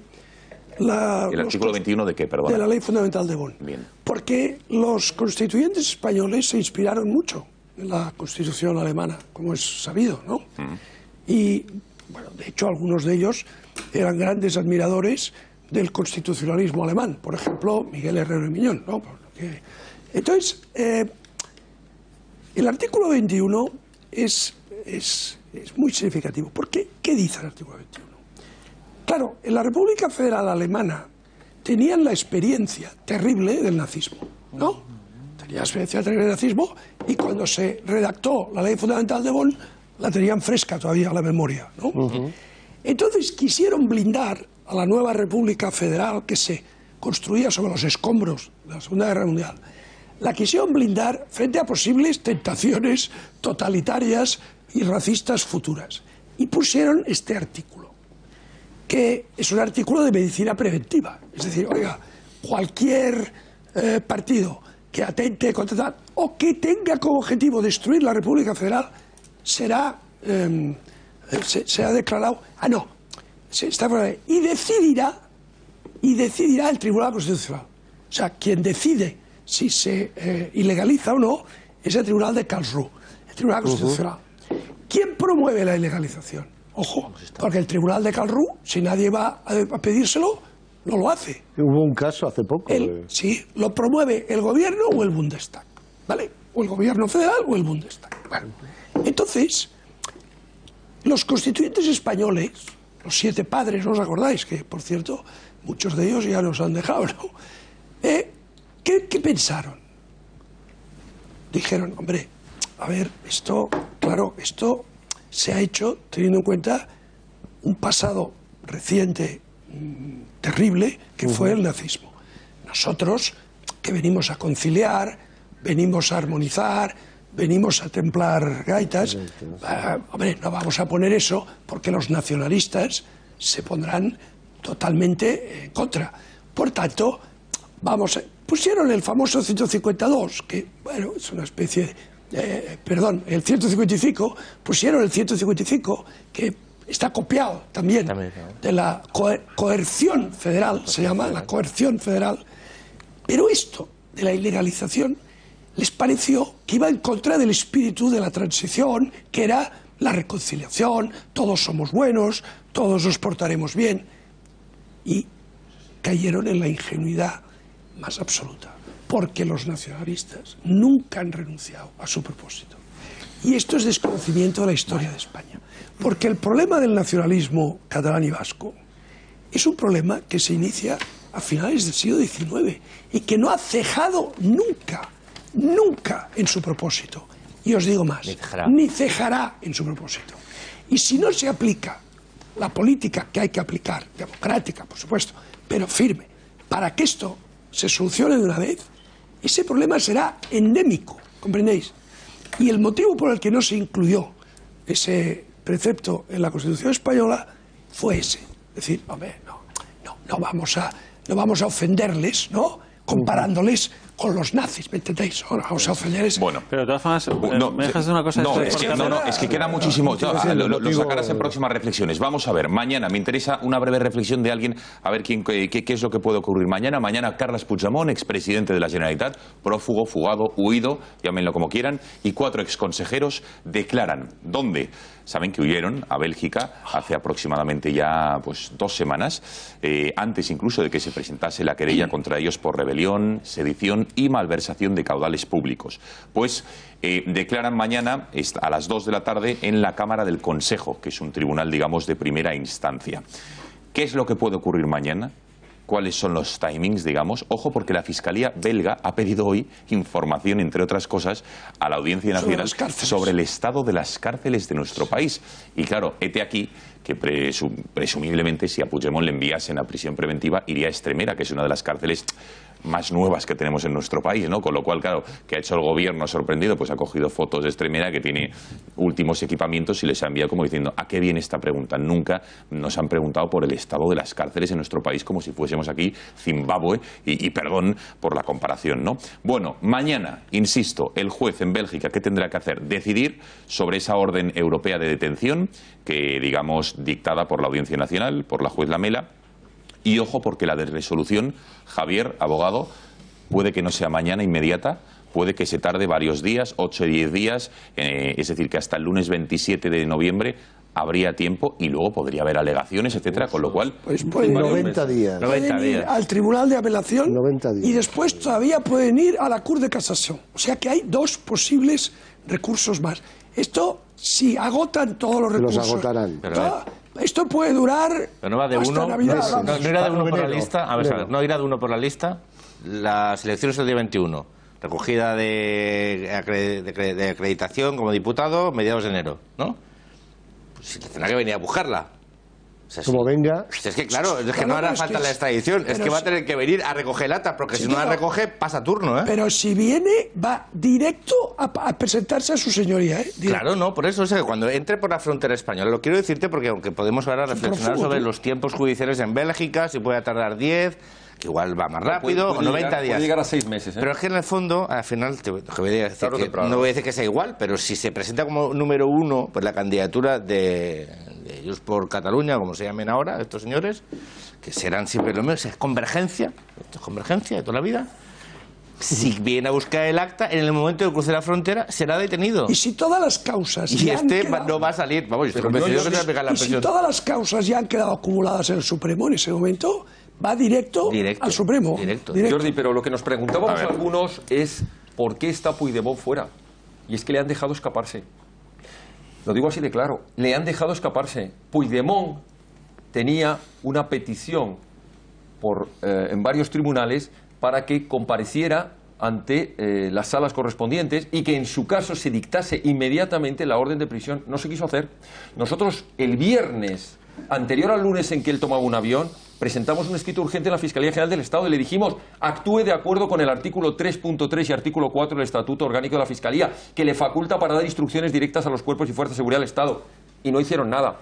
En el avión que viajaba Puigdemont, viajaban 2 agentes del CNI. Se ha permitido que el cabeza de los golpistas esté huido junto con parte de su gobierno. Ahora nos rasgamos las vestiduras de qué es lo que hace Bélgica. Si yo fuera Bélgica le diría al gobierno... Pero perdona, Javier, es por entender lo que estás diciendo. ¿Quién debería haber ordenado esa detención? ¿Un policía haberlo hecho de motu propio? La Fiscalía General del Estado. Estado. No, hombre, la Fiscalía... El fiscal general del Estado. Tiene que ser juez, el fiscal, el fiscal general del Estado, artículo 3. Puede hacer misa, pero el juez... No puede hacer misa, no, es que es la máxima autoridad de la acusación del Estado. Ya, pero tiene que ser un juez que ordena la detención. No tiene que hacerlo un juez. Está facultado por el artículo 3.3 y punto 4 del Estatuto Orgánico de la Fiscalía, que le ordena y tiene la absoluta capacidad para haber ordenado la detención inmediatamente. De ponerlo ante el juez.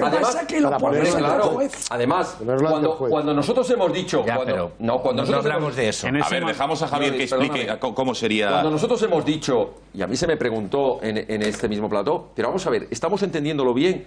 ¿El gobierno puede ordenar la detención? Yo contesté, sí lo puede hacer. Y alguien se rasgó las vestiduras. ¿Pero cómo va a ordenar Rajoy la detención?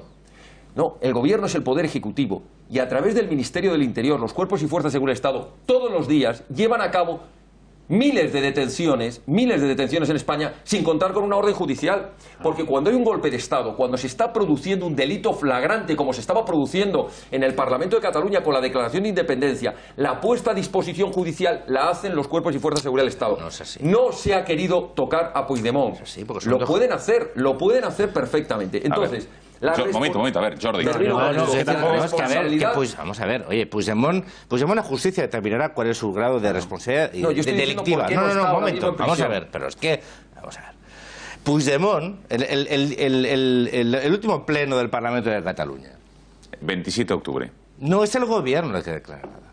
Lo hacen los diputados, oye. Yo creo que hay que poner las cosas en su sitio. No es el gobierno. Son los diputados. ¿Quién presentó todas las leyes? ¿Fue la Generalidad o no?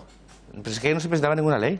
¿Quién tomó todos los acuerdos? Pero es que además... el último día. Pero el último... Estamos hablando del último del 6 por favor, pero los tiempos, cuando tú no ordenas como un fiscal la detención una vez el día 6 y 7 de septiembre, que es, por cierto, cuando se te llega a aplicar el 055, que fue el acto realmente serio donde un gobierno presenta unas leyes al Parlamento, que las presenta el gobierno, que las vota un Parlamento, que significan la demolición del sistema constitucional español en Cataluña, era el momento de aplicar el 155 y en todo caso, si hubiese la decisión de fiscalía, de la detención. Está clarísimo. Pero lo que pasó antes de fugarse, jueves viernes, esos 2 días, en literalidad no pasó nada instado por el gobierno, es decir, instado por Puigdemont. No había habido ninguna modificación respecto a lo que había hecho, eso sí, el gobierno el 6 y 7 de septiembre. Además, que era un ciudadano, en esos momentos era un ciudadano absolutamente libre y con total el 1 de octubre casi que fue que el gobierno de la Generalitat puso en marcha el 1 de octubre. Una república y esa proclamación significa ya un delito. O sea, te sales fuera de la legalidad. Sí, y esa proclamación ya es suficiente. Una proceso para juzgarlo, estamos en un estado que es garantista y una proclamación Javier y Jordi, es más. Por entender el símil de Javier, que yo creo que hay veces que hay que poner ejemplos. A un ciudadano normal, uno perpetra, digamos, una ilegalidad, sea un robo a un banco, a un coche, lo que sea, en Barcelona, ¿se le persigue o se le deja que se vaya a Francia? Sin una orden judicial. Pregunto. Es lo que creo que está intentando decir Javier, ¿no? Es que no es un ejemplo. Se le detiene, con lo cual no se necesita una orden judicial, digo yo. Dice Jordi, no es lo mismo, yo digo, es muchísimo más grave. Porque el que roba un banco, el que atraca un banco, está haciendo un delito de unas consecuencias infinitamente menores que quien está llevando a cabo un golpe de Estado. Porque esto es un golpe de Estado, es una organización delictiva. Y cuando salga a la luz pública toda la investigación que se ha hecho, veremos que esta organización delictiva comenzó a fraguarse en el mes de abril del año 2015 en una de las asambleas pero vosotros, de la ANC. Que bien, pero vosotros tenéis, digamos, una línea, ya, pero vosotros tenéis una línea, digamos, acusatoria, que es la que tú estás, digamos, desarrollando aquí, que persecución del delito. Fenomenal. Oye, si no lo pongo en cuestión, lo que tengo que decir que no es tan sencillo, hombre, si fuera tan sencillo, o sea, que aquí todo el mundo se ha equivocado. Mira, yo que desde esta mesa en muchas semanas hemos dicho, a pesar de todo, a pesar de las dilaciones, los retrasos, que el gobierno de España ha actuado con una cierta prudencia y al final contundencia. Oye, antes nos preguntamos aquí entre nosotros, ¿cómo está la situación en Cataluña ahora mismo? Oye, pues no tiene que ver cómo estaba hace 15 días y mucho menos cómo estaba hace un mes. Hay medio gobierno de la Generalitat en prisión. Pero no por el gobierno. Ese señor que no, por favor, Javier, hombre, una acusación de fiscal. Estaba citado ya a declarar, no por el gobierno, perdón, no por el gobierno. La aplicación que ha hecho el gobierno del artículo 55 ha sido una aplicación. No, se refiere al fiscal. Se refiere a la denuncia en la audiencia. No es el gobierno, es la fiscalía. O sea, ahora el fiscal no es el gobierno y cuando hace un minuto era el gobierno. O sea, el fiscal ha dejado escapar. ¿Cómo que tú has dicho? El fiscal no ha ordenado la orden de detención. Pero he hablado del fiscal, no del gobierno, Jordi. Tú acabas de decir que el gobierno había dejado escapar a Puigdemont, que había dos tíos del CNI en su avión.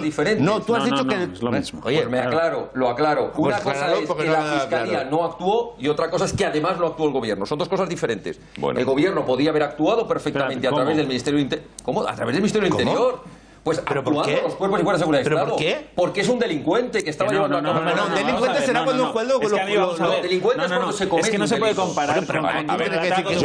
Venga, Benjamín, a ver, Benjamín. Sí, vamos a ver, yo creo que no se puede comparar con el atraco de un banco. Privar a alguien de libertad es para impedir que siga cometiendo el delito o porque el delito que ha cometido tiene claro, es flagrante. En este caso, bueno, pues este señor estaba... Flagrante era, ¿eh? No, pero bueno, Puigdemont estaba ya citado a declarar, o sea que un juez iba a tomar la declaración y iba a decidir sobre qué hacía con él. A declarar? Cuando huye, ¿no? No, hombre, no, huyen no. La fiscalía la presenta el lunes, huyó el domingo por la noche y no tenía ningún requerimiento judicial. Con más motivo, no tenía ningún requerimiento judicial. Si hubiera sido tan flagrante y tan evidente, pues directamente cualquier juez y la propia fiscalía podría haber pedido medidas cautelares sobre él. Ese señor estaba libre y podía irse a Bélgica donde le diera la gana. Y en segundo lugar, y perdóname ya que ya termino, en segundo lugar, claro, es que dice, no, se le ha permitido que se escape. Bueno, ¿y por qué se le ha permitido que se escape? O sea, ¿a quién le interesa que se escape Puigdemont? Es que, claro, estas teorías de la conspiración, ¿sabes? Yo creo que hay que fundamentarlas, porque si no, el gobierno ha permitido que se escape. Se dijo en cierto momento, no, porque tiene ya acordado prácticamente un plan de fuga hasta con el gobierno belga para que le den asilo político allí y buscarle una salida. Se ha visto que todo eso era absolutamente falso, eso no, para nada, no tiene visos de realidad. Y entonces, ¿para qué? El gobierno ha llevado el problema a Bruselas, ha llevado el problema a Bélgica. Porque el gobierno es malo. Es un problema. El gobierno es cómplice. Es un problema Puigdemont en Bélgica. ¿Por qué dejas gobierno escapar a Puigdemont? Es que no tiene ni pies ni cabeza. Es que no tiene ni pies ni cabeza. Yo voy a los hechos, perdóname. No he hecho valoración de por qué. He dicho los hechos. No, pero es que es importante. Es importante porque que se ha fugado delante de las narices de la fiscalía. No, pero cuando se le... La afirmación o la pregunta que se hace Benjamín, claro, Benjamín, tú estás suponiendo que hay una... No, claro, y supones una intencionalidad. El gobierno la ha dejado escapar por algo. No, Javier ha constatado que a Puigdemont se le podía haber detenido y no se le detuvo. No está diciendo que haya nada detrás. O sea, esa es la intencionalidad, la estás dando tú. La teoría de la conspiración está hablando de Javier. Entonces es negligencia, ¿no? Porque claro, aquí caben dos cosas, negligencia o conspiración. Probablemente se refiere a eso, Javier. Entonces no se le ha dejado. Que quiero escuchar a Rimadas y a Núria de Gispert. Venga. Vamos a ver, el Parlamento declara la independencia en una votación donde medio Parlamento no está, ¿no? Una charlotada. Sí, sí. Entonces, ese acto... Que no es verdad eso, pero bueno. Y secreta, además. Pero que se declara la independencia tampoco es verdad, porque lo que se vota realmente... No, porque es verdad. Oye, eso estaba en el preámbulo, es verdad. Cuando vaya a un juzgado, esto, cuando lo mire su señoría... Nosotros aquí podemos decir, porque muy bien, diremos lo que queremos, pero cuando hay un juzgado, a ver qué se ha votado aquí. Sí. Porque la parte expositiva no es votación, ¿eh? No. ¿Verdad? Bien. ¿Qué se ha votado? ¿Se ha votado la independencia de Cataluña? No. ¿Qué se votó? ¿No se votó? ¿Pero qué se votó entonces? ¿Qué se votó? Pues un desideratum, ¿Un festival más. de sardanas? No, un deseo, ¿Hablaba en algún momento de proclamar una república o de...? Sí. No, en la parte en la expositiva sí, en la votación no. Roche, eso era en el preámbulo, no se acabó votando eso. Pero bueno, a ver, Alejo, venga. Él estaba ya sujeto a algunos procedimientos en marcha.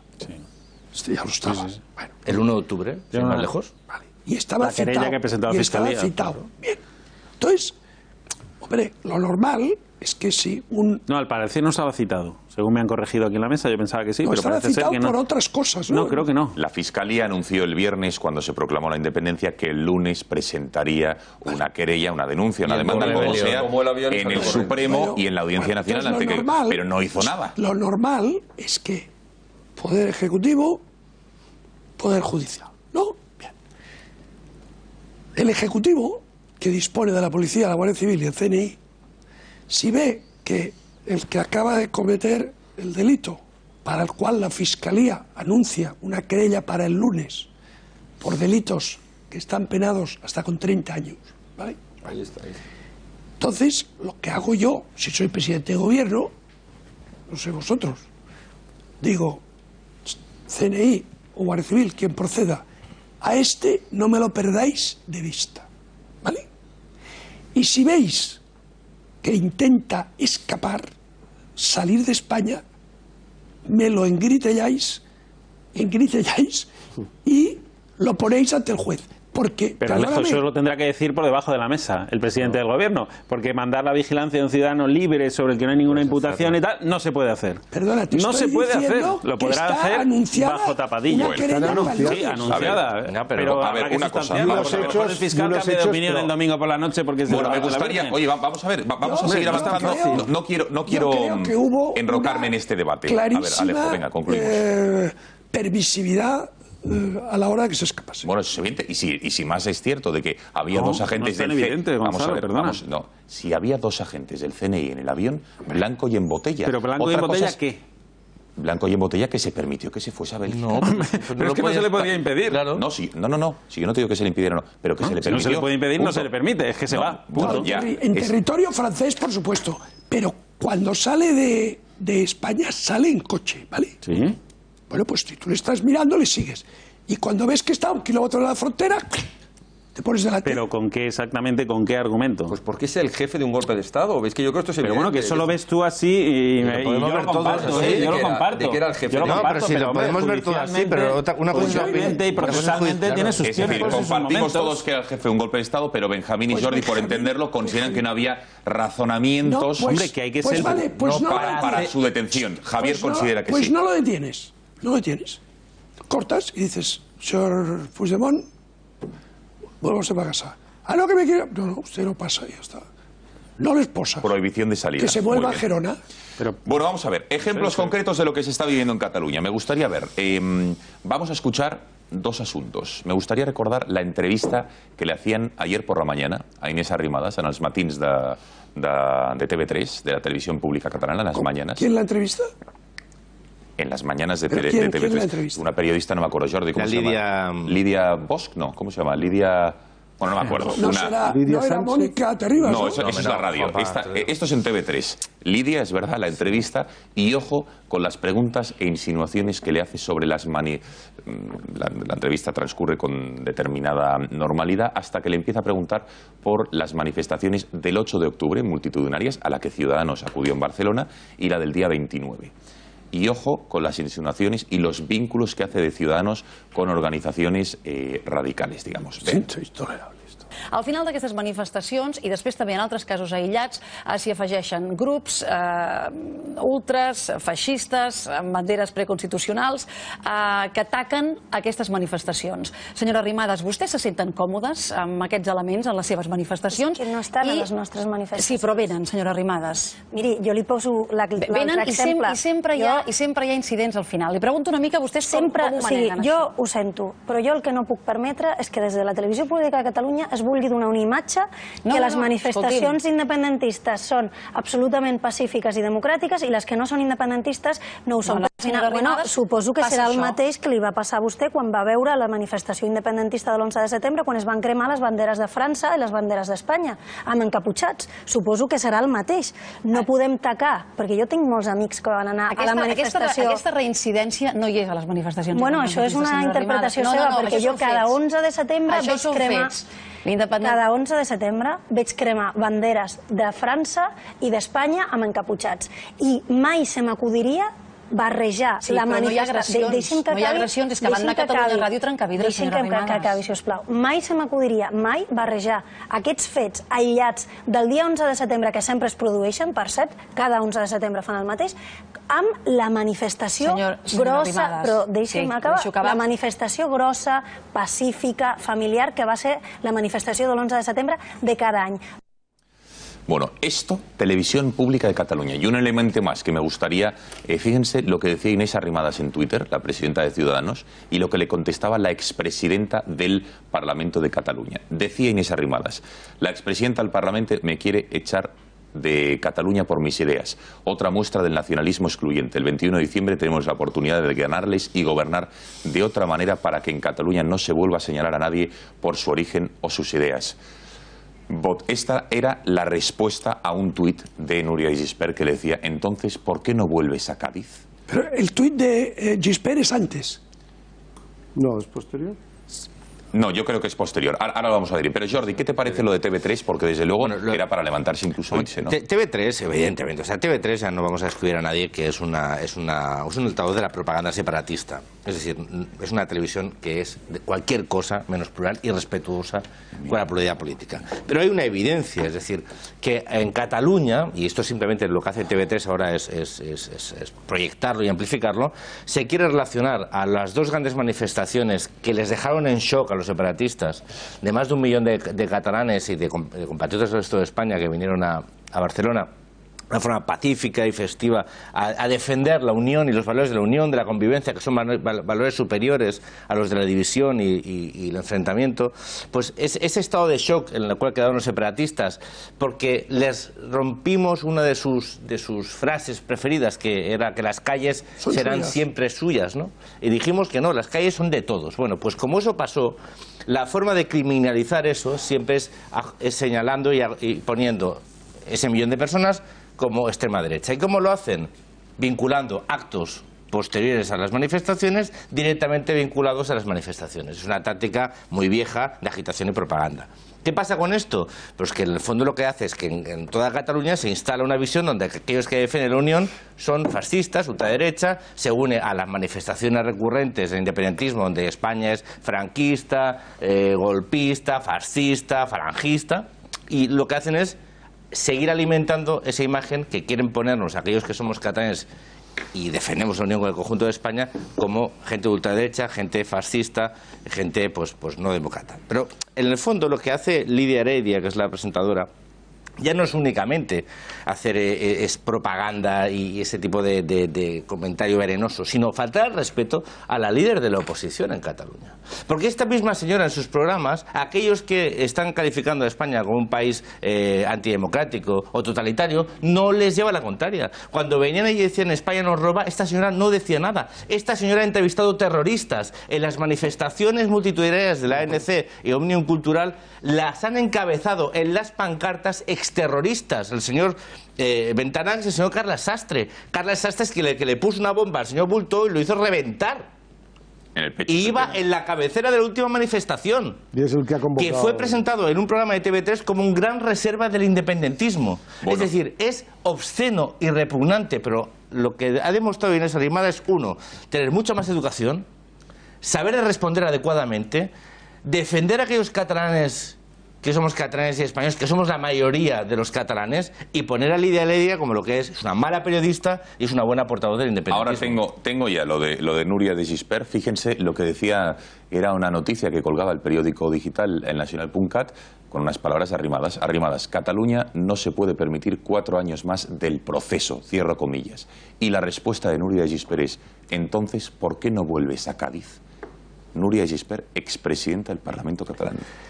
Ese es el ambiente, es el reflejo de una situación. Yo ahora que te estaba escuchando, Jordi, creo que lo que hace falta durante este tiempo, al margen de las elecciones y de la campaña electoral y todo esto, es recuperar una imagen. O sea, que esa Cataluña silenciada o silenciosa y los argumentos que van saliendo ahora se impongan un poco. O sea, hasta ahora en Cataluña mandaba el independentismo. Durante estos años, desde el gobierno y luego desde las plataformas sociales, quien controlaba todo era el independentismo. Y creo que se ha demostrado, porque además se han dado un batacazo contra la realidad, que el independentismo no puede seguir siendo el que marque la batuta. O sea, tiene que salir la sociedad civil catalana, plural en todos los sentidos, a hacerse notar.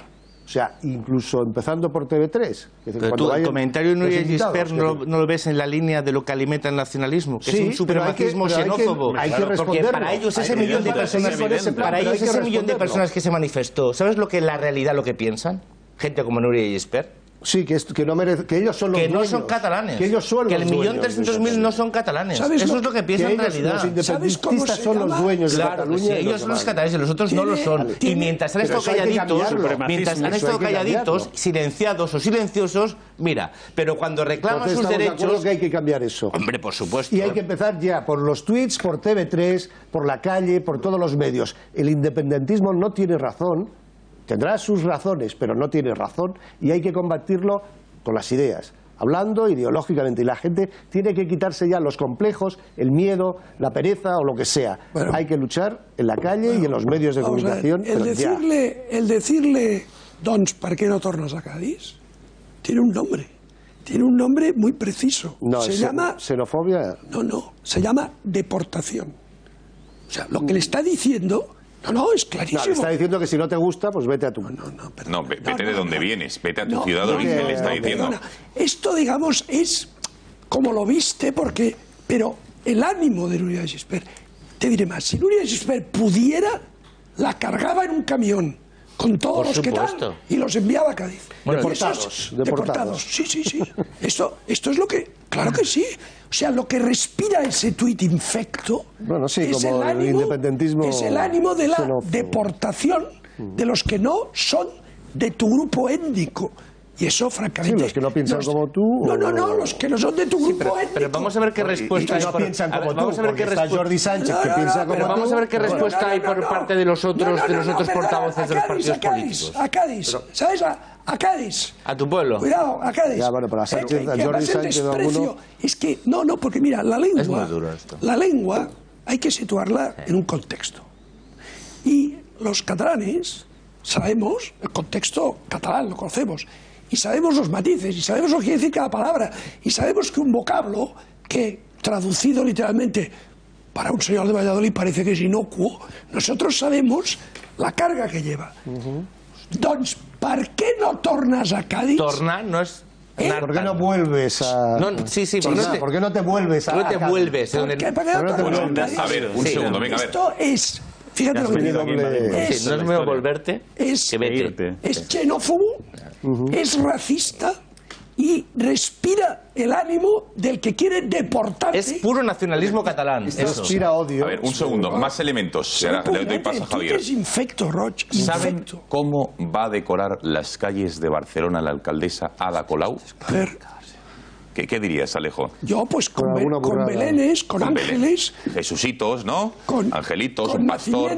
Bueno, eso evidentemente no lo va a hacer y probablemente meta sus bolas espaciales. Pero la nueva decisión de la alcaldesa, concretamente la Comisión de la Presidencia del Ayuntamiento de Barcelona, ha aprobado este miércoles iluminar las fachadas públicas y las fuentes de color de la ciudad condal de color amarillo. Y ustedes dirán, ¿y por qué se ha escogido el color amarillo? Pues evidentemente por el contexto político, para reclamar la libertad de los miembros del gobierno cesado, encarcelados, y los presidentes el expresidente de ANC y de Òmnium Cultural, Jordi Sánchez y Jordi Cuixart. Está claro de qué lado está Colau desde hace tiempo. Yo, con el tema que se estaba tratando de TV3, quiero poner otra vez encima de la mesa una cuestión importante. ¿Quién es el responsable de lo que está haciendo la TV3? Porque, claro, rasgarnos las vestiduras viendo una periodista sectaria dentro concreto la TV3, esto ya no solo no es nuevo, sino que es el pan nuestro de cada día. El que vea la TV3, el que escucha cualquiera de los medios de la Corporación Catalana de Medios Audiovisuales, Radio Cataluña, etcétera, etcétera, es decir, toda esa colección de medios que viven subvencionados, que por ejemplo en el año 2016 nos costaron a todos los españoles más de 276 millones de euros y que llevan una financiación de 1.900 millones de euros en los últimos 7 años, donde tienen más personal que los grandes medios de televisión juntos de toda España, tienen más de 1.900 personas en plantilla.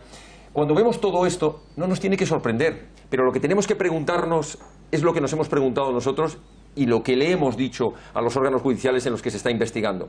Cuando desde la TV3 se ha estado alentando al boicot y evitando diligencias judiciales de investigación y de registro, como se hizo con la Consejería de Hacienda, como se hizo con la Consejería de Presidencia, cuando desde TV3 se estaba anunciando desde Radio Cataluña los movimientos que hacía la Guardia Civil y la Policía Nacional, cuando se está agitando directamente el boicot, la salida a la calle para evitar la actuación, cuando se estaba fomentando un referéndum ilegal, se estaba cometiendo un delito. Y TV3 ha cometido muchos delitos y TV3 es parte, como ha dicho la Guardia Civil en sus informes, es parte del entramado de la organización delictiva, es uno de los aparatos, el aparato de propaganda mediática. Y ahora viene la pregunta, ¿quién se lo ha permitido?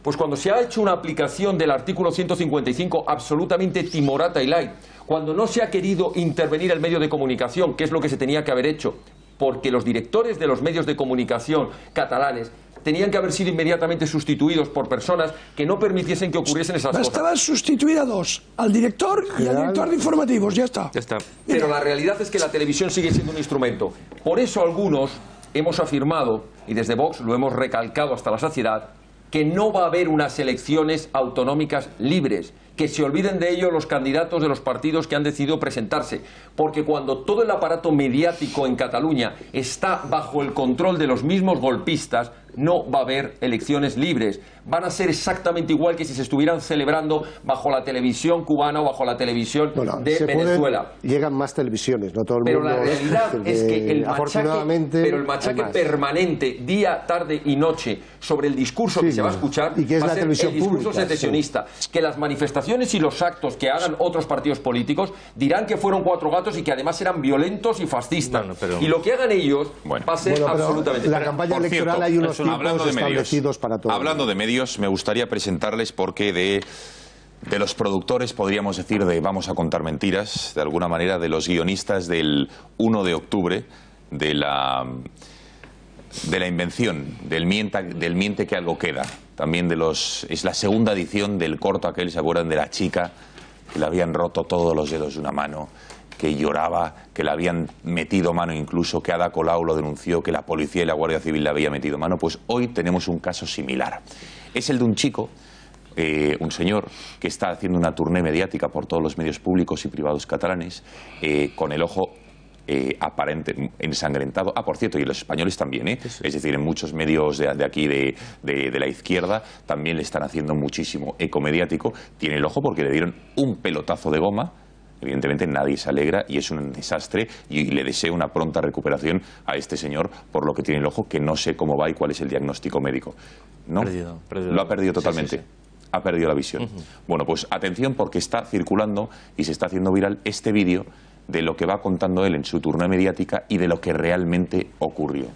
Vean.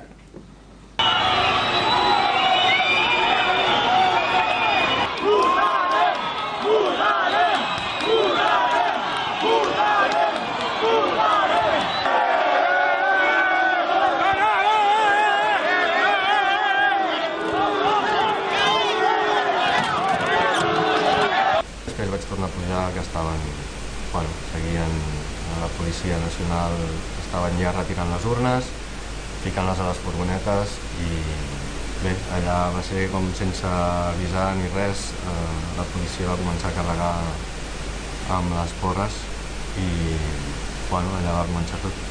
¡Votarem! ¡Votarem! ¡Votarem! ¡Votarem! ¡Votarem! No entorpezcan los vehículos policiales, se va a proceder a salir.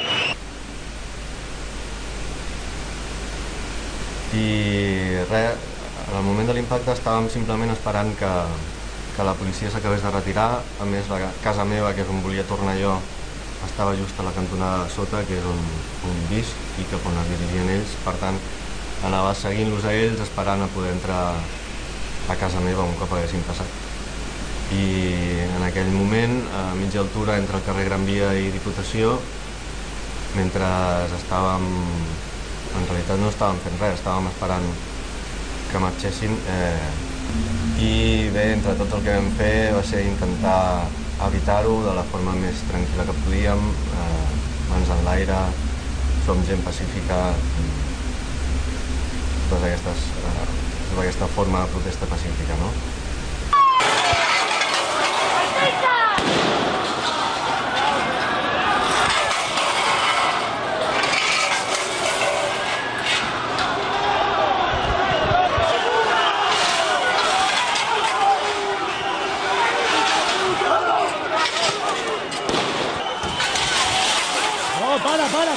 Para.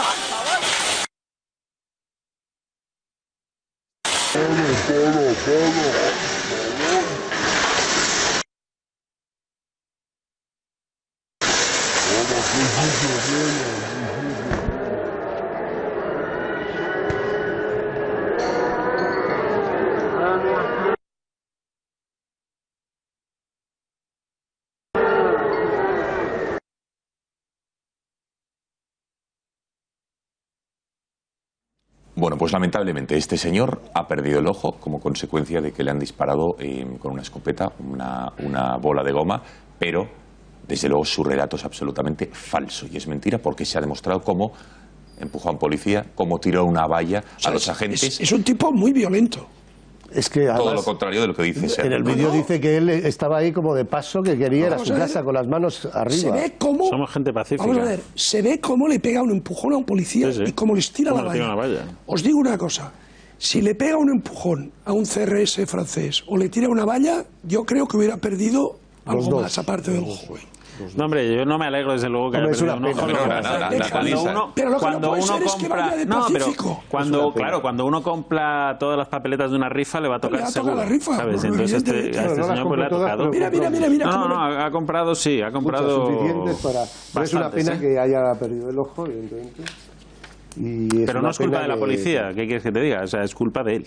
Si ha perdido un ojo, es su culpa. O sea, yo si me enfrento a la policía, empujo a un policía y le tiro una valla. ¿Tú le has visto empujar a la policía? A ti se te ocurre tirarle una valla. Tirarle una valla al policía. Se ve que no está pacífico ni con las manos.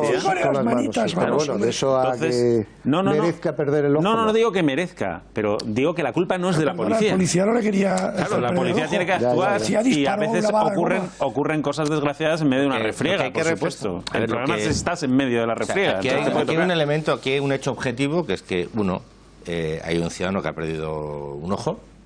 Dos, que lo perdió en un contexto de una actuación policial perfectamente legítima, donde se produjo ordenada por el juez, escenas de violencia. Ordenada por el juez. Y yo creo que si hay alguna delimitación pues de responsabilidad jurídica, pues será un juez el que lo determine. Y yo creo que lo que hay que reflexionar, y es un elemento de reflexión, es si las pelotas de goma pues son un elemento disuasorio eficaz. Y en teoría están prohibidas por los Mossos. En Cataluña están prohibidas. En el conjunto de España no, y como estos son cuerpos, bueno, son policías nacionales y guardias civiles, en principio ahí lo que está prohibido es para los Mossos de Escuadra. O sea, los Mossos de Escuadra no pueden utilizar pelotas de goma, pueden utilizar otro tipo de elementos de disuasión. La pregunta es, uno, en muchos países el tema de las pelotas de goma está siendo retirado como un elemento de disuasión, están los cañones de agua, se intenta minimizar el impacto negativo. ¿Por qué? Porque las pelotas de goma es un tipo de intervención que desgraciadamente tienes en demasiadas ocasiones como consecuencia pues este caso de Pero Jordi, ¿crees que ese es el debate? Lo digo porque ese es el debate, o es el hecho de decir que un hombre al que desgraciadamente ha perdido un ojo y que ojalá no lo hubiera perdido está diciendo que era pacífico, que estuvo ahí, que quería ir a su casa sentado con las manos elevadas cuando tiró una valla a un policía y le pegan en empujón? Gonzalo, él empezó diciendo que es evidente, uno, que si es veraz o no lo que declara, y lo que declara no es veraz, porque las imágenes son, no se puede dudar. Ese señor no estaba esperando para ir a ver a su abuelita, estaba ahí esperando, estaba tirándole vallas y intentando agredir a los policías que estaban haciendo su trabajo, que era intentar evitar la comisión de un delito que era la celebración de un referéndum ilegal, y que estaban advirtiendo a la gente, primero, de que estaban interviniendo, primero, de que no podían estar haciendo lo que hacían, porque era ilegal el referéndum, segundo, que iban a intervenir, y por lo tanto, si tú no abandonas el lugar de los acontecimientos y además estás actuando violentamente contra la policía, es evidente que puedes recibir algún golpe por parte de la policía o en este caso una pelota de goma. Para mí el debate de fondo también es qué información se está transmitiendo de lo que ocurrió. Eso a mí me preocupa muchísimo, ¿no? Porque que haya medios privados y públicos que estén aireando esto sin contrastar absolutamente nada, sin buscar qué es lo que sucedió realmente. Igual que el día 1 de octubre se hablaba de 1000 o 1000 y pico heridos con absoluta impunidad y sin tener ningún conocimiento de causa. Ada Colau diciendo miles. Lo dijo el otro día. Y abusos sexuales que decía que se habían cometido contra manifestantes por parte de la policía. O sea, acusaciones gravísimas que los medios de comunicación se hicieron eco, nacionales y extranjeros, sin contrastar. Eso es peligrosísimo y es una vergüenza para la profesión de la que yo formo parte, la verdad. El kit de la cuestión del independentismo estaba en el 1 de octubre. Si ese día la imagen hubiese sido de gran catástrofe tal, ellos querían llamar la atención de Europa. En su ruta de la independencia solo había dos posibilidades: negociar, cosa que lo veían difícil, o que Europa interviniera. ¿Y cómo podía intervenir Europa? Viendo que España se había vuelto loca y atacaba a Cataluña y tal. Y claro, exageraron tanto eso. Hubo cargas policiales, como se han visto. Porque había violencia. Porque estaban los CDRs, los mismos que cortaron las carreteras. Bueno, pacífica, una resistencia pacífica. Y no tan pacífica en muchas ocasiones. Porque muchos... Los que estaban encapuchados... Oye, a muchos policías en sus hoteles les sacaron del pueblo pero el propio 1 de octubre, que ha quedado el frame de una parte de la población que quería votar con la policía que quería evitarlo. Bueno, es cierto que en los colegios electorales fue a partir de las 9 de la mañana pues mucha gente allí a intentar impedir que se abracen las urnas. Bien, pero quien había ocupado los colegios y quien organizaba la resistencia pacífica o no contra la policía, porque aquí hemos visto que la pacífica tenía poco, eran los mismos CDRs de la CUP y de Arran, que son los que han cortado después las carreteras. Ojo, ¿Y por qué la policía no fue antes de las 9? ¿Y por qué no iban cañones de agua? Que en vez de esto, cañones de agua en todas las puertas. ¿Por qué se creyó los Mossos? ¿Por qué se creyó Trapero? Y lavas todas las puertas de los colegios. Los Mossos no colaboraron. Claro. Bueno, pero tú tienes que esperar que no colaboren. Pero no vamos a volver a esa... Este medio de comunicación, Intereconomía, esta mañana estaba entrevistando en varios programas nacionales a este señor. Lo estaba entrevistando en directo. Las imágenes que ha pasado este medio no se habían pasado. Claro, es que esa es la vergüenza. Bueno, la vergüenza. Y también es el éxito de este medio de comunicación, porque aquí nadie ha juzgado nada. Nadie se ha juzgado nada. Hay un señor que desgraciadamente ha perdido la visión de su ojo. Hay unas declaraciones que él está haciendo y hay unas imágenes que contrastan con sus declaraciones. Es lo que ha hecho este medio de comunicación. Algo tan sencillo como hacer periodismo. Esto sí es periodismo. Yo insisto, efectivamente, yo lamento profundamente que cualquier persona pierda un ojo, y este señor también. Desde luego es un castigo muy grande por lo que hizo, pero que había que constatar y reflejar lo que hizo, que no era una hermanita, que no era pacífico y no era ninguna hermanita de la caridad, como él está insistiendo en todos los medios de comunicación nacionales con el altavoz gratuito y sin contrastar de estos medios de comunicación. Bueno, que es una vergüenza. Última pausa de publicidad. Y quiero que escuchemos lo que decía Artur Mas en el año 2012, donde decía que la independencia de los países no tiene sentido porque cada vez vamos a una Europa más interdependiente y que Europa cada vez tiene pues más poder. Y entonces esa soberanía de las naciones no tenía sentido. Y después escuchamos lo que ha dicho hoy. Ojo, porque es muy interesante hasta ahora. Mira, Gonzalo.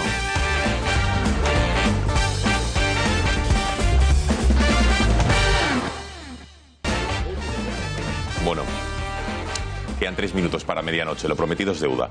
Año 2012, no había ocurrido todavía el referéndum del 2014, no había ocurrido ni mucho menos el del 9 de noviembre, el de este año, el del 1 de octubre.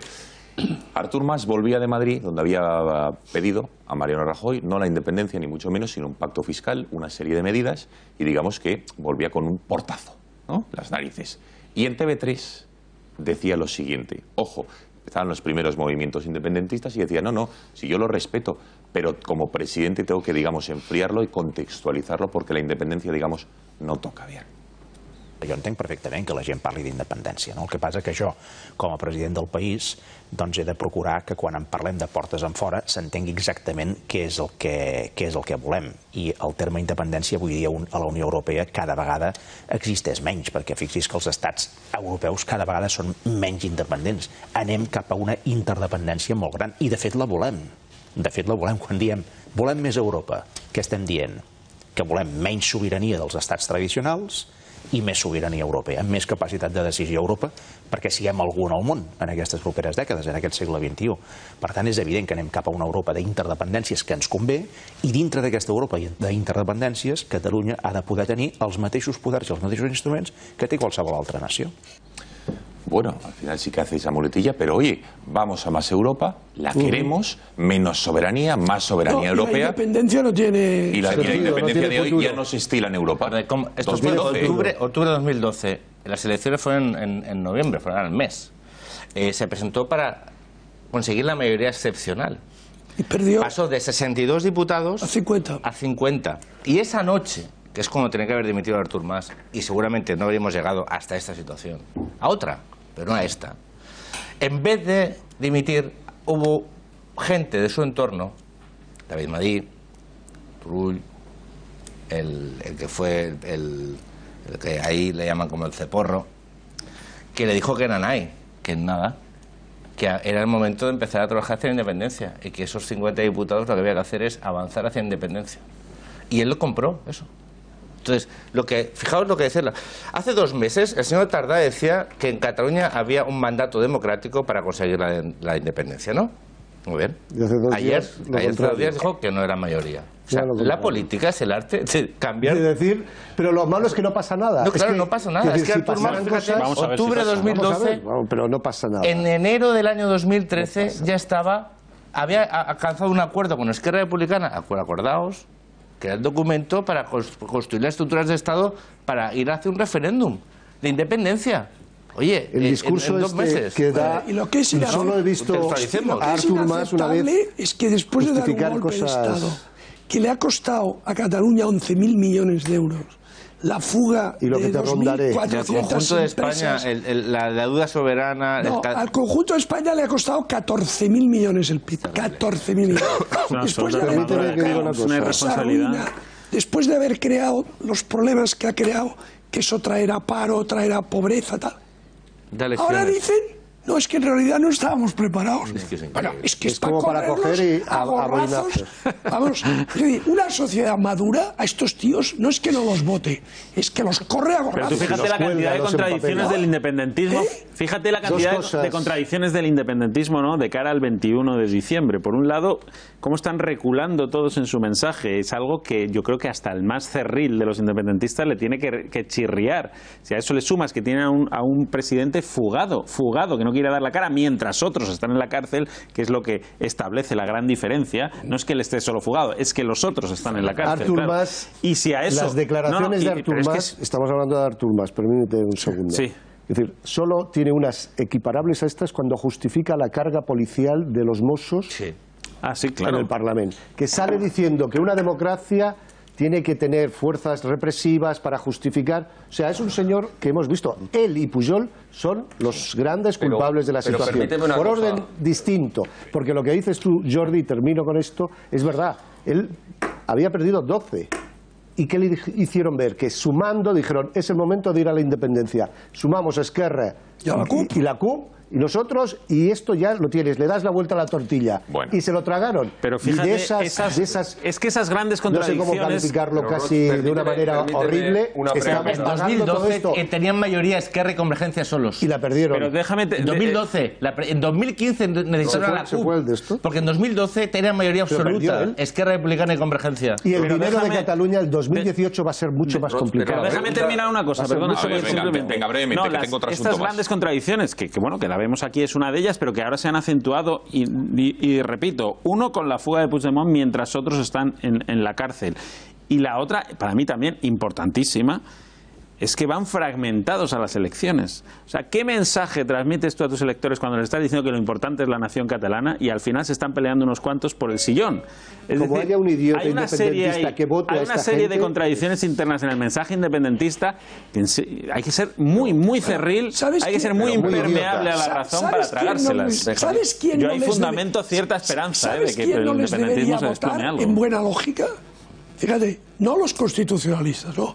los que no les deberían votar en buena lógica son los independentistas, Claro. porque les han tomado el pelo. Totalmente. Pero no lo van a hacer porque el independentista tiene una carga que tú antes comentabas de cierta xenofobia, de odio a España y todo esto, y ellos, a pesar de que les engañen, Pero que Roche, saben que les van a habrá engañar, graduaciones, no es un bloque cargando. homogéneo, habrá graduaciones dentro de los desde hoy vamos a denunciar todos los días y a reflejar una situación que es absolutamente injusta. Porque el 1 de junio del año 2010, el Partido Popular presentó un recurso de inconstitucionalidad contra la famosa ley del aborto de Zapatero. La recuerdan, ¿no? Pues vamos a poner desde hoy un cronómetro en marcha y todos los días que pasen vamos a ir sumando día a día el tiempo que transcurre desde esa fecha en la que hoy se cumplen 7 años, 5 meses y 15 días.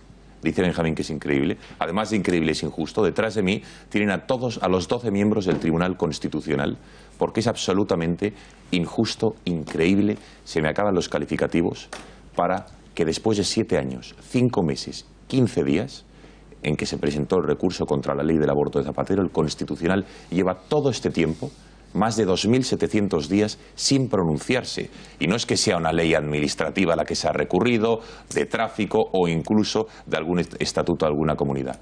Es una ley en la que está en juego muchísimas vidas. Por lo menos para nosotros, así lo consideramos. Y por eso lo vamos a denunciar. 7 años, 5 meses, 15 días. Javier, decía Benjamín que es increíble, es más que increíble. Y muy cobarde por parte de esos jueces. Es increíble, pero hay que ver la propia naturaleza de este tribunal, que no es un órgano jurisdiccional, es un tribunal político, y hay que decirlo claramente, designado por los partidos políticos, y que ya se le vio el plumero hace muchos, muchos años, cuando las cuestiones de Rumasa, se le vio el plumero durante 3 años sin atreverse a dictar la sentencia sobre el estatuto catalán, y ahora se le ve cerca de 7 años dedicado a tirar balones fuera y no atreverse a tocar un tema que, como muy bien decías, es un tema muy grave, porque aquí lo que está en juego en definitiva son vidas humanas. La diferencia de que una ley sea una ley de despenalización del aborto, una ley de aborto, sea o no sea inconstitucional, es la diferencia de que se sigan cometiendo o no determinados tipos de abortos. Es un tribunal que no ha tenido valor de acometer las importantes cuestiones que se le han puesto encima, que siempre ha estado dando tiempos a la hora de la resolución cuando eran cuestiones que afectaban al gobierno de turno. Y por tanto, por eso algunos reclamamos y pedimos que hay que llevar a cabo una reforma en la Constitución, pero para convertir este tribunal, que hay que cerrarlo como tribunal político y convertirlo en una sala sexta de lo constitucional del Tribunal Supremo, que sería mucho más profesional, mucho más independiente y mucho más efectiva. Más allá de esa reflexión, que está muy bien, desde luego decías que es de cobardes, sí, claro. que 7 años, 5 meses, 15 días, nadie ha dicho nada. Estamos hablando del primero de los derechos fundamentales, ¿no? El derecho a la vida. Sí, sí. Y este tribunal, ya no digo ni siquiera que resuelva a favor del recurso, puede resolver en contra, pero que resuelva, que dicte una sentencia, ¿no? Porque es que me parece absolutamente inaudito. ¿Y si dentro de 2 años emite una sentencia y dando la razón al recurso? ¿Qué ha pasado en medio con todos los casos de aborto que ha habido durante ese tiempo? Que afectan, insisto, al primero de los derechos fundamentales, que es el derecho a la vida. No, pero es que más que la conciencia, es que es muy grave. Es que es muy grave. Yo creo que lo que hay que pedirles en este caso es responsabilidad. Y absoluta celeridad para decidir a una cuestión que efectivamente afecta al derecho a la vida. El problema del aborto, por desgracia, no lo vamos a ganar con recursos así. O sea, no va a cambiar la realidad y la sociedad tal como está montada. Yo creo que hacen falta otras medidas, porque este recurso no va a cambiar nada. Pero esas medidas no pueden ir en paralelos a que durante 7 años, 5 meses y 15 días está en vigor una ley que supuestamente, según el PP, y ese recurso es inconstitucional, que atribuye el aborto como un derecho, esa ley a plazos, que hay barra libre para abortar hasta las 14 semanas, 3 meses y medio de embarazo, y el Constitucional no ha dicho nada. Yo lo he preguntado, ¿por qué no me llaman a este asunto? Hace 7 años... Ninguna respuesta. Bueno, esto depende, esto se van escogiendo... Ninguna respuesta, porque no hay respuesta. Hace 7 años, hace 7 años que tiene que dictar sentencia. Fenomenal. Pero es que el Partido Popular tuvo mayoría absoluta durante 4 años. ¿No? Además. ¿Por qué no cambió la ley? Muy apreciado esto. También. Muy correcto. No, solo cambió lo del consentimiento. Lo del consentimiento paterno no es otra cuestión. No es otra cuestión. El tema legislativo. Esto es una ley. Y si tú la llevas a constitucional porque estás en duda de su constitucionalidad, lo que tienes que hacer es cambiarla. Oye, cuando tienes mayoría absoluta. Perdona, Gallardón pretendía cada momento. Perdonadme, pero... Jordi, pero que es verdad. Gallardón pretendió cargarlo. Gallardón pretendió reformar la ley del aborto y Rajoy le cortó la cabeza, efectivamente, y le dijo que a tu casa. En fin, pero esto aquí estaremos día a día con los nombres y apellidos de los miembros del Tribunal Constitucional para denunciar esta clara injusticia. Javier Ortega Smith, ha sido un placer tener esta noche en el Catalagua. Muchas gracias. Nos vemos en otra ocasión. José Luis Roig. Gracias, ha sido un placer, ha estado muy bien el programa. vino bien, ¿no? El vino bien. Qué bien, me alegro. Poco, sí. Jordi, gracias. Gracias, Gonzalo. Y esto sí es periodismo, ¿eh? Muchas gracias. Habéis hecho hoy desde este programa lo que no han hecho programas que se dan de ser unos grandes líderes de periodismo de investigación. Habéis hecho periodismo, contrastar información. Alejo Vidal Cuadras. Buenas noches. A cuidarse. Muy buenas noches. Desde luego, estas imágenes, que son auténtico, efectivamente, periodismo, demuestran una característica del separatismo golpista, que está construido todo sobre mentiras. Efectivamente. Benjamín López. Muchísimas gracias. Encantado de estar aquí y me sumo a estas felicitaciones. Esto, desde luego, es lo que hay que hacer, simplemente contrastar los hechos con la realidad y punto. Muchísimas gracias a los 5 por haber estado en el Catalagua y a todos ustedes lo mismo. Gracias por su confianza, por haber elegido el Catalagua para informarse, entretenerse. Que pasen muy buena noche. Mañana volvemos a las 10 de la noche con un especial informativo presentado por Xavier Orcajo sobre toda la actualidad política. El sábado, 6 mujeres sin piedad con Leopoldo López. Así que tienen agenda muy cargada todo este fin de semana. Gracias y muy buenas noches.